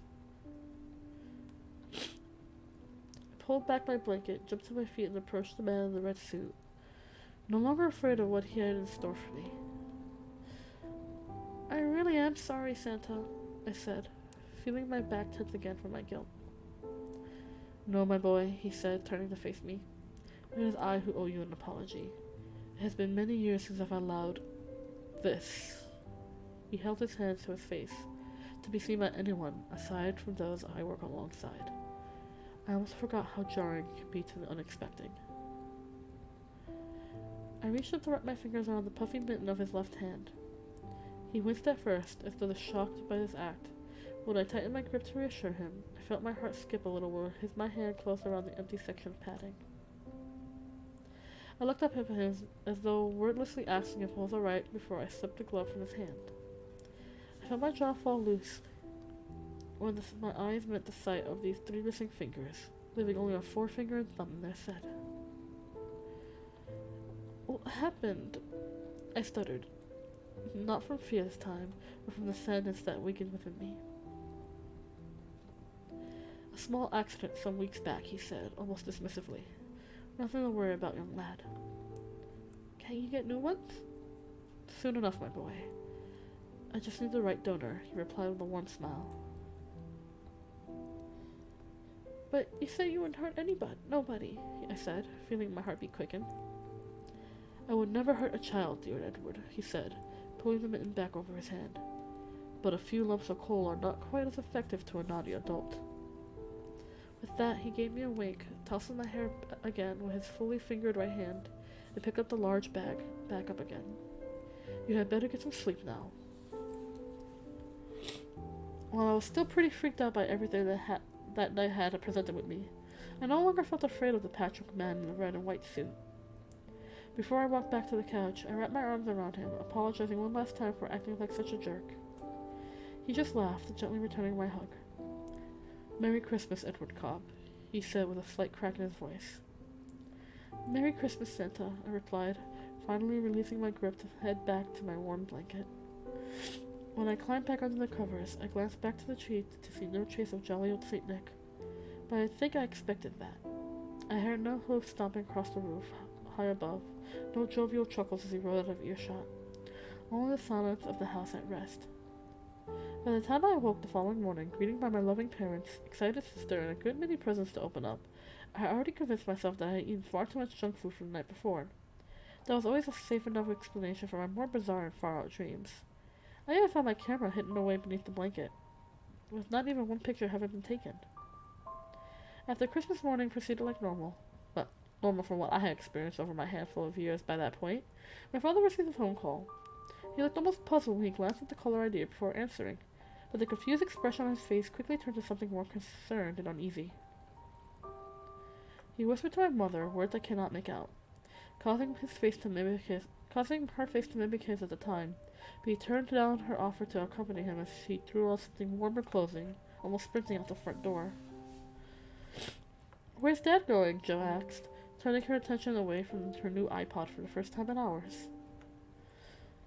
He has to go to meet your Uncle Bob, Mom replied, appearing uneasy about the rendezvous. I had only met my father's brother once, some 4 or 5 years before that Christmas day, if memory serves. Even back then, I could tell that my mom didn't think too highly of the man, but he was only at the house for maybe 10 to 20 minutes at most. I overheard my parents arguing that night, with my mother insisting that Dad's brother was not welcome in our home. While Dad seemed pretty agitated by her words, he did not put up much of a fight as expecting. The more they talked, after yelling calmed down, the more I understood. I would find out sometime later that Robert Cobb, who was 2 years older than my dad, cared more about the bottle than his brother's family. He prioritized his addiction over his own wife and his kids as well, for that matter. Having only met him that one time, I had no idea I had 3 cousins, a boy around my age and 2 daughters, 3 and 5 years my senior. With those facts in my mind, when Dad showed up 2 hours later, accompanied by Uncle Bob, I could understand why my mom looked fit to burst. As my father looked back at her with his eyes quivering, with burgeoning tears, she looked completely lost for words when Robert threw his arms around her, apologizing for being such a terrible brother-in-law. It was at this point, while I was completely distracted from all the goodies I had unwrapped that morning, gazing up at the adults who were acting so strangely to my youthful eyes, that I noticed something that caused my breath to catch in my throat. Some minutes later, Bob explained the bandages wrapped around his left hand, how he had awakened that morning with a wide red ribbon where the gauze now sat, being still hungover from the binge drinking of the previous night, the same way he had ended just about every night since his wife left him, taking the kids with her, yet no matter how he lost those 3 fingers, nor why he had encased the bloody stumps in festive ribbon. Seeing this as a much-needed wake-up call to finally put to work to attempt to get his life back on track, he headed straight to the hospital, placing a call to my father when he arrived. When my parents escorted him to the kitchen, pretty much ordering my sister and me to stay put, we couldn't help but listen from the other side of the door. Though I was still far too young to truly understand a lot of what was being said, what Uncle Bob was confessing to, Jo attempted to explain to me later in more child-friendly terms. Essentially, Robert admitted to the abuse he had inflicted on his wife and children. While he had only gotten physical with his spouse, he was just as ashamed of that as the years of verbal abuse. Over the following months, my father stood by his brother's side while he fought to get clean, with the full support of my mom. Sometime down the line, his estranged wife gave him a second chance. Ultimately, they could not save the relationship, but they remained friends even when she remarried.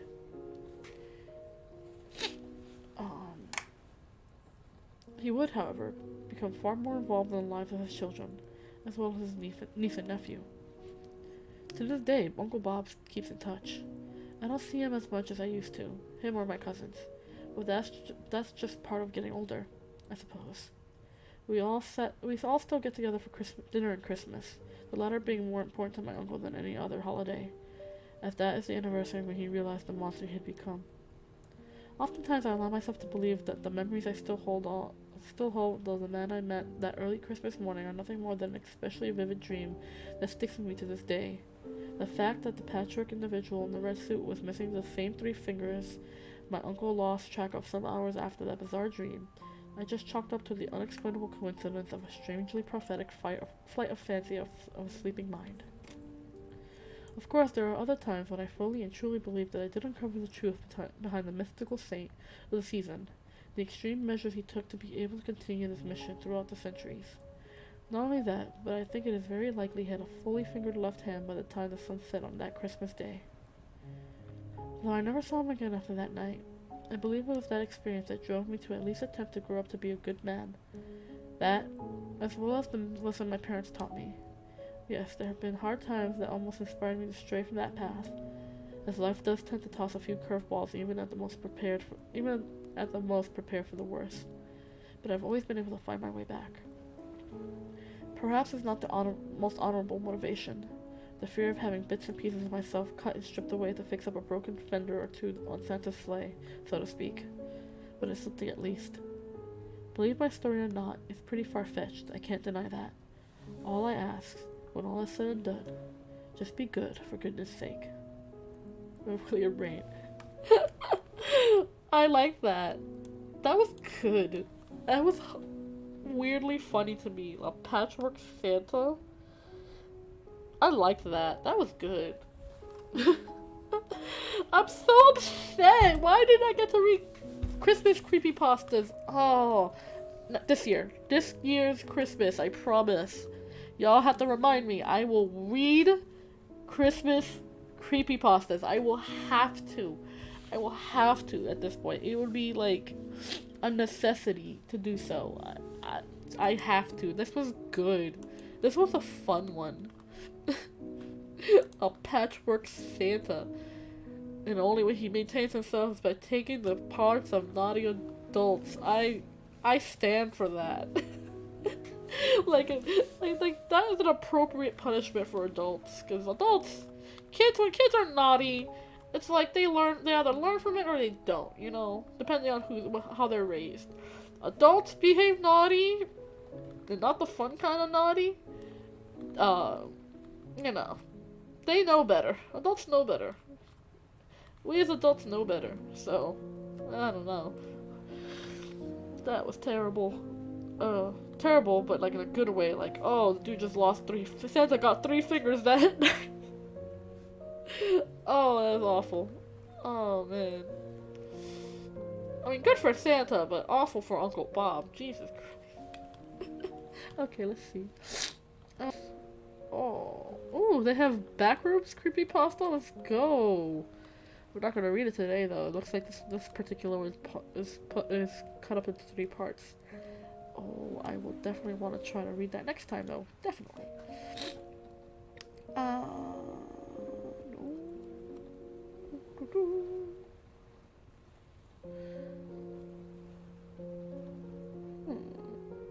let's see. Let me see this one. Oh, no! I want to see this one. Let's see. How are you guys liking it so far? I've been enjoying this. This has been fun.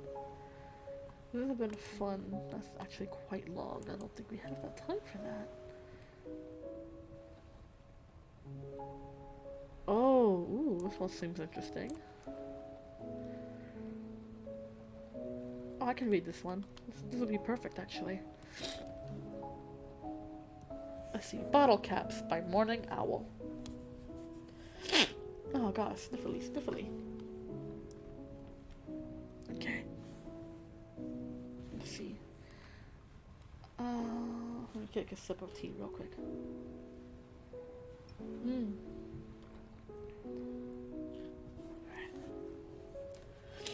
As anyone who is or has been the nerdy kid growing up can attest to, you can't help but assume the worst when the biggest bloke in the class suddenly walks up to you. It took him calling me by my name several times for me to stop pretending like I was reading the blank pages of my notebook.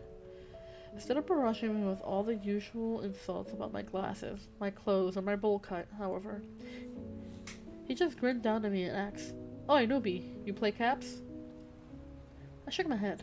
My folks and I had just moved to town barely a month ago, so I obviously wasn't familiar with the local trends.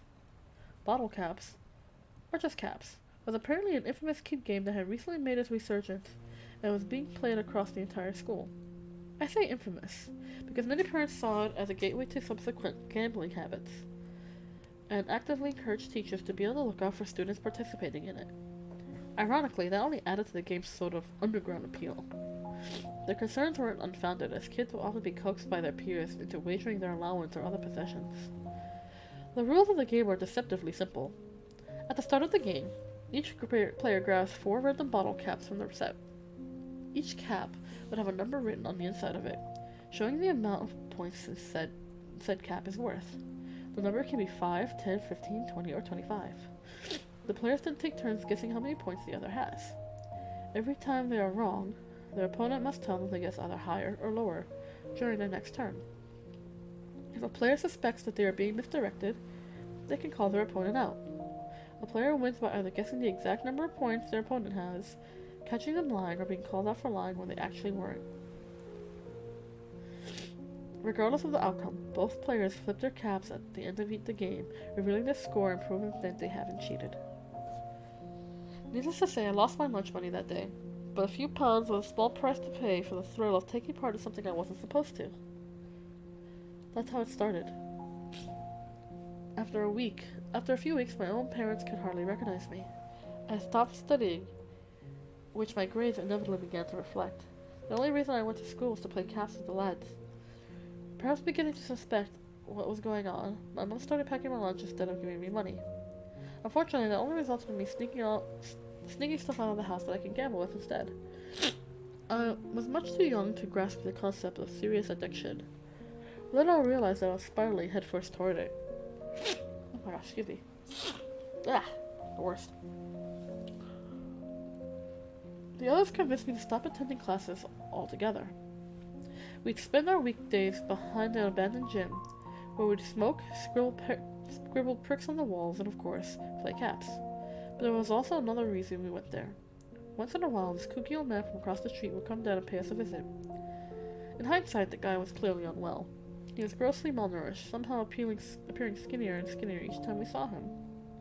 His face was covered in scabs and lesions, and his eyes were perpetually bloodshot.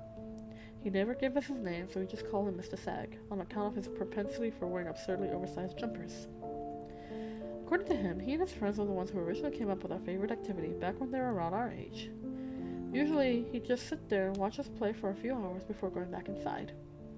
On occasion, however, he challenged one of us to a game, always brandishing the same crumpled $50 note and promising it to whoever beats him. It was an obscene amount of money from the perspective of 12-year-olds back in the early 90s.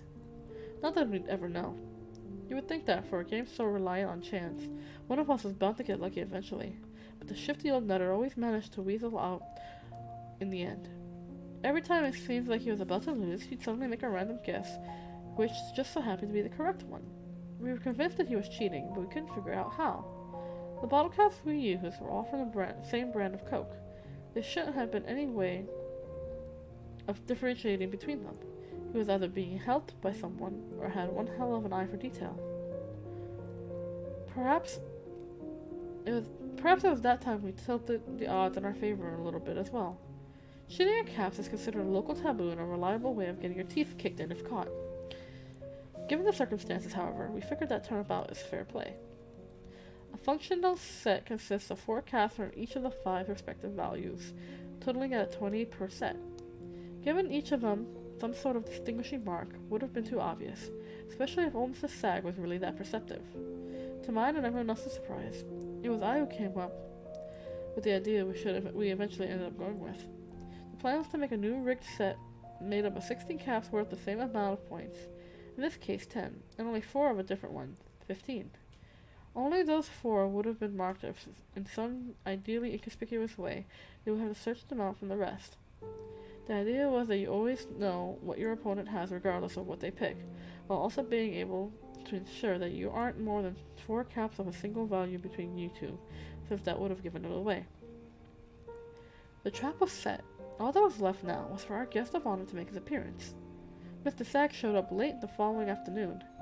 He greeted us with a wave and assumed his usual sitting spot, an impoverished bench made out of plywood and a few cinder blocks for support. Cooper, the oldest kid in our group, didn't seem keen on waiting for a challenge to be extended. He strode up to the old man and demanded the rematch he felt was owed. Mr. Sachs offered him a passive neutral smile, then shrugged his shoulders and joined us at the table. The rest of us took a few steps back, having replaced the real set with the trick ones, and tried not to look too obviously giddy about it. The bottle caps were laid out between them. Even from a glance, I could already tell the 4 marked ones from the rest. 3 of them were lightly scratched in different places, while the 4th had parts of its logo smeared. We tried to make the imperfections look as benign and accidental as possible. As per the rules, both players took turns shuffling the order before selecting the caps. Cooper waited for his venerable opponent to pick first. I could tell that the old man had 3 10s and a 15. In response, Cooper quickly snatched the remaining 15s and 1 10. Both checked their caps, or pretended to in the case of one of them. The game was officially underway. Cooper was the first to guess. 25, he smugly proclaimed, despite it being wrong. He had likely figured that winning on his first turn might have been a bit too suspicious. The man rechecked his score and shook his head, all the while maintaining his calm smile. Higher, he replied.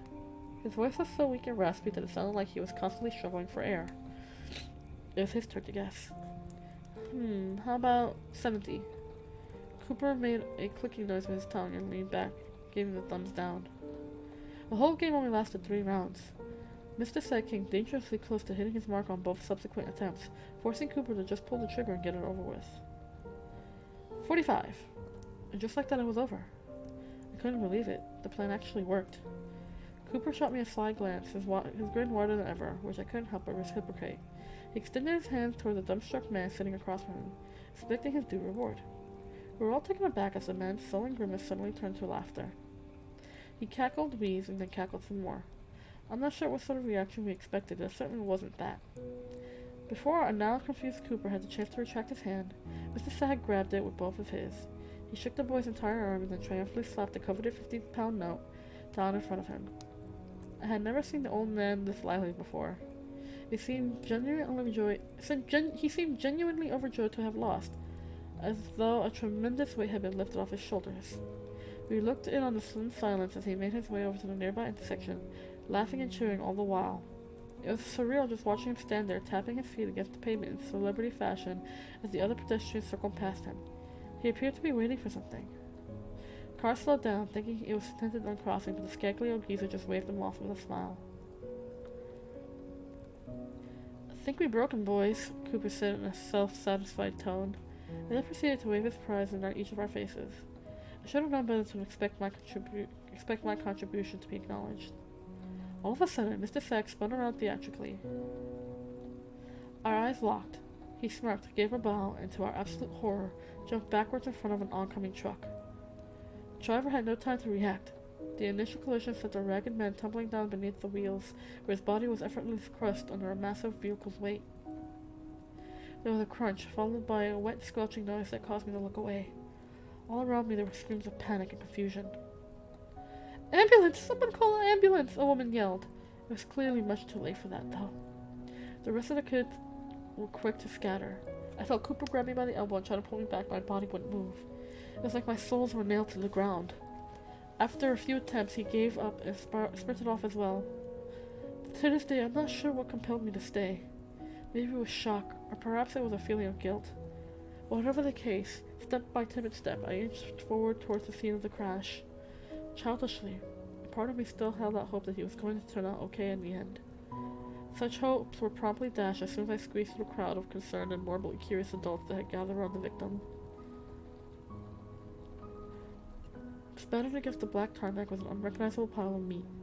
The limbs that were still attached were bent in angles too painful to describe. There were bones protruding through the man's oversized sweater. I didn't even want to imagine what his body looked like underneath. His waist and stomach region were completely flattened, separating him in two. All that was left behind was a smear of entrails etched up the road. His head was the only part of him that somehow remained relatively intact. His face was torn from the sky, his expression eerily and hauntingly void of emotion. Suddenly, his lips began to move. "Please let me go. Please let me go," he repeated, chanting it over and over like a mantra. The fact that he was still alive was a miracle, although from the miserable thought's perspective, it was clearly anything but. My stomach turned as the man's bulging, bloodshot eyes singled me out from the other bystanders. A warm trail of urine ran down my leg. He grimaced, twisted in anger. "You," he hissed through broken teeth. "You cheating little shit! What have you done? She won't let me go. She'll never let me go because of you!" The horrified crowd turned to look at me. It was too much. I let out a scream and shoved past them, running away as fast as my short legs could carry me. I never told anyone about what happened that day, not even my parents. It sort of remained this unspoken secret that everyone involved knew not to talk about. Ironically, the whole experience might have done the majority of us good since we quit playing caps and started attending class again. Or at least, that might have been the case if my story ended there. Years went by. I was just a few days removed from my 17th birthday. It was a Sunday, and I had the apartment for myself for once, which didn't happen very often. I was planning on spending the evening eating crisps and watching the most raunchy, rubbish TV shows I could find, when suddenly the phone rang. With nobody else around, I gradually rolled off the sofa and sauntered over to pick it up. It was Cooper. It took me a minute to recognize his voice. We hadn't spoken in over 3 years. Not for any particular reason, we just grew apart. Although he tried to maintain a friendly tone at first, it was clear there was more brimming beneath the surface. It didn't take long for the desperation to leak through. His voice cracked and I could practically hear him holding back tears. He started telling me how sorry he was and that he had no other choice. I did my best to encourage him to be less vague, but it made no difference. He just kept on apologizing. I decided to just wait for him to calm down before trying to make sense of his babbling. "Listen," he finally said. "You're at your place, right? Go check if your doors and windows are locked and call the cops. Tell them that someone is trying to break in or something, please. Just trust me."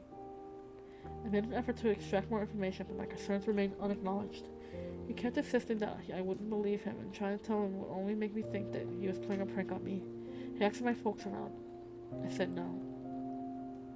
Shit. Fuck. Okay. The panic was starting to set in again. "Okay, I'll call the cops for you. Just make sure everything's locked and tight and find a place to hide. Or better yet, go over to your neighbors, but do it fast. You don't want to be trapped outside when he gets there. Go, now!" And just like that, he hung up. I slowly placed my headset down, shut off all the lights, and walked up to the nearest window. It was pitch black outside. Droplets of rain trickled down in the grass. Perhaps Cooper's insistence on remaining vague had been the right call, so it made me take the threat way more seriously than I would likely have otherwise. I paced back and forth, considering my options. I lived on the first floor, so while unlikely, it was definitely possible for somebody to break a window and climb in if they wanted to. I glanced down at the cramped entrance hall. Our upstairs neighbor, a kindly older couple that wouldn't have invited me in without question, especially after explaining the situation to them. Screw it, I thought. I had watched enough horror movies to know what happens to the one skeptic guy who insists on ignoring all warning signs until it's too late. I grabbed my keys off the table and headed for the door. Unfortunately, that was about as far as I got. Smarter men than me debated just how far you can pervert the human form until it's no longer considered human. I'm not exactly qualified to determine where the line needs to be drawn, but there is one thing I do know for certain. The thing standing on the other side of the threshold, bathed in the harsh light of the staircase corridor, was definitely not human. At least, not anymore. Its calcified hands shot forth and slapped against the inside of the door before I had a chance to slam it shut. I jolted back. Blocking my only conventional means of escape was the misshapen husk of a figure. It was naked apart from the grimy overcoat draped over its frame, the front of which hung open to reveal shriveled, almost mummified-looking flesh. Its body was held together by copper wire, and there was pieces of rebar connecting to its upper torso and its pelvis. I have no idea how it still has the use of its legs, considering that the metal bars was the only thing linking them to the rest of the skeleton. But as undeniably grotesque as the fusion of bone, gray flesh, and rusted metal was, it was the face that caused my chest to tighten. It wore a face that I instantly recognized despite its atrophied state. Mr. Sag, is that you? The old man, or at least for what was left of him, didn't say anything. Not at first. He only smiled, lips crackling as he did so. And then I noticed that he was dragging some sort of tool behind. As his feet were shuffling past the wicker mat, I saw more clearly. He was wielding a crowbar. Your little friend told me where to find you. He told me everything. His voice was even weaker than I remember, now barely above a whisper. He told me how the whole thing was your idea from the start. When I tried to protest, he struck the wall with his improvised weapon, chipping it and causing me to cower in fear. I considered screaming for help, but I had a feeling that he would have taken even less kindly to that. Sit, he demanded. I swallowed the lump in my throat, lowering myself on the living room carpet. Mrs. Sag nodded and gently closed the front door behind himself. We were drenched in darkness. The sole source of light was the TV, which still droned on in the background. As terrifying as the man's appearance was, only being able to make out his crooked outline was arguably even worse. The walking cadaver stood by the entrance hall for a good while before finally shambling toward me. Each labored step sent chill running down my spine. My mind cycled through different and progressively bleaker scenarios. His joints made a disgusting pop as he knelt down directly in front of me. My nose burned, assaulted by the stench of mold and decay.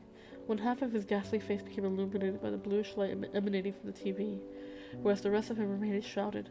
And then he reached into his pockets, producing bottle cap after bottle cap and placing them down between us. Is this what this is all about? Look, I'm sorry, we were just kids. We didn't know any better. The gaunt man shook his head. He cared little for my excuses. After having arranged all 20 caps, he pulled back and waited for me to shuffle them. It's not like I had much of a choice. The ultimatum was clear. We didn't presumably get to live, lose, or refuse to play and get your brains bashed in by an undead crowbar-wielding maniac. The rancid abomination sitting across from me and I both selected our 4 caps and then discreetly confirmed our scores. My ears pulsated in tandem with the thumping in my chest. I had pulled a 10, a 20, and 2 25s, meaning that my total score was 80. Round numbers are generally not considered ideal since they're the easiest to guess. I was already off to a bad start. Mr. Sag took the liberty of going first.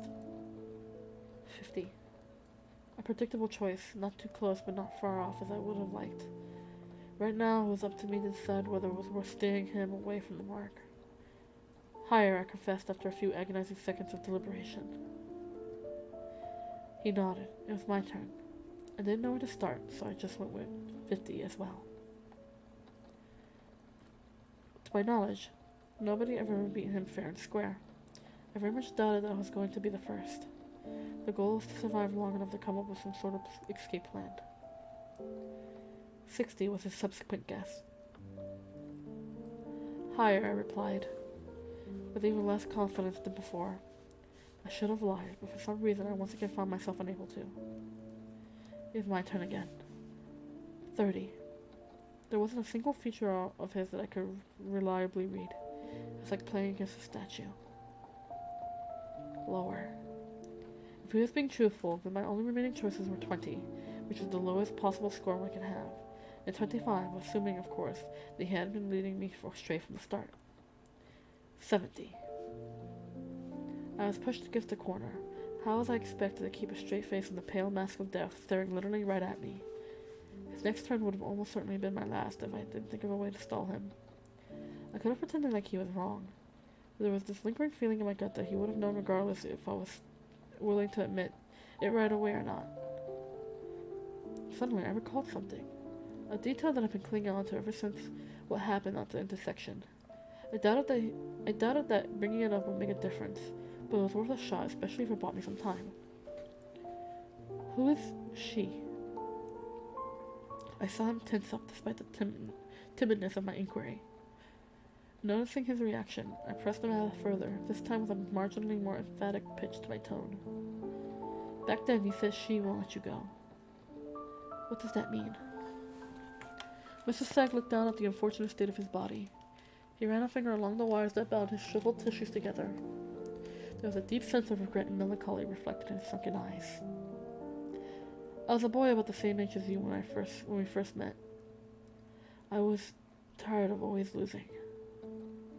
He paused after every sentence, as if expecting some malevolent force to strike him down. When nothing happened, he carried on. Always the loser, never the winner, he chuckled dryly. Then she came to me. He leaned in, cupping one side of his mouth, while his clouded pupils darted warily about. His breath caused bile to rise in the back of my throat. I felt compelled to also check my surroundings and saw nothing in the darkness that encompassed us. Then my eyes fell upon the crowbar that laid across his lap unattended. My palm began to itch.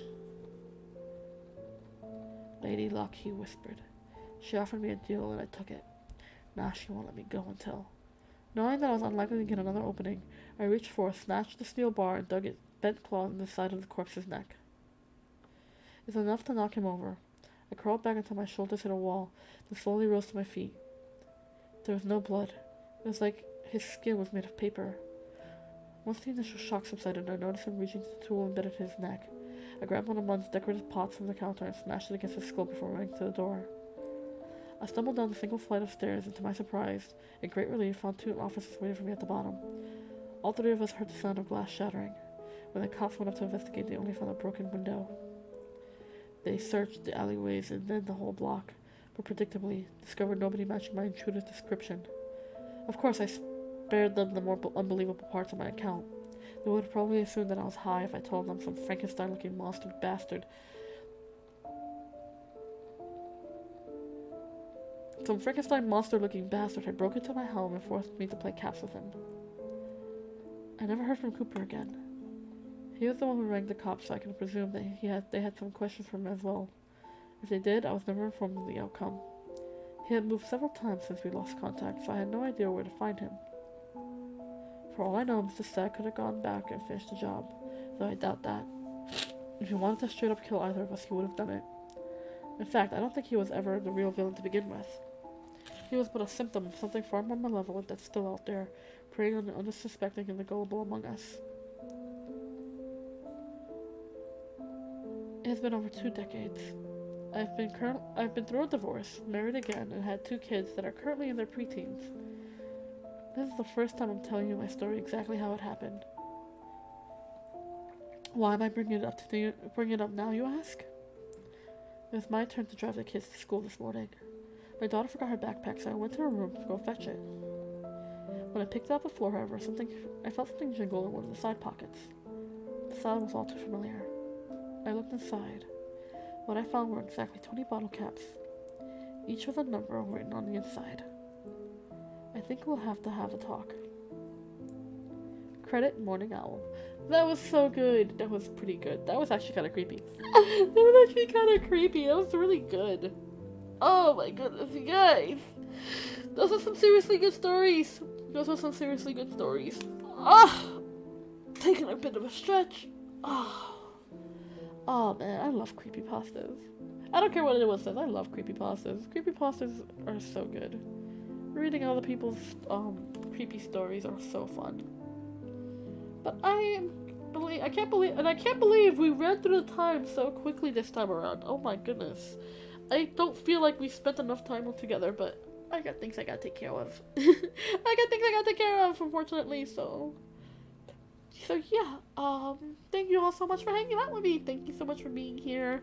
I hope you guys enjoy these stories. These stories are found on creepypasta.com, and all the credit goes to the respective authors, because goodness knows these are so good. I am upset I didn't get to know. I'm upset that I didn't get to find. I'm upset I didn't find out about. I'm still. Words are hard, okay? I'm upset about the Christmas creepypastas. That's what I'm trying to say. I'm just upset we didn't get to read it on Christmas.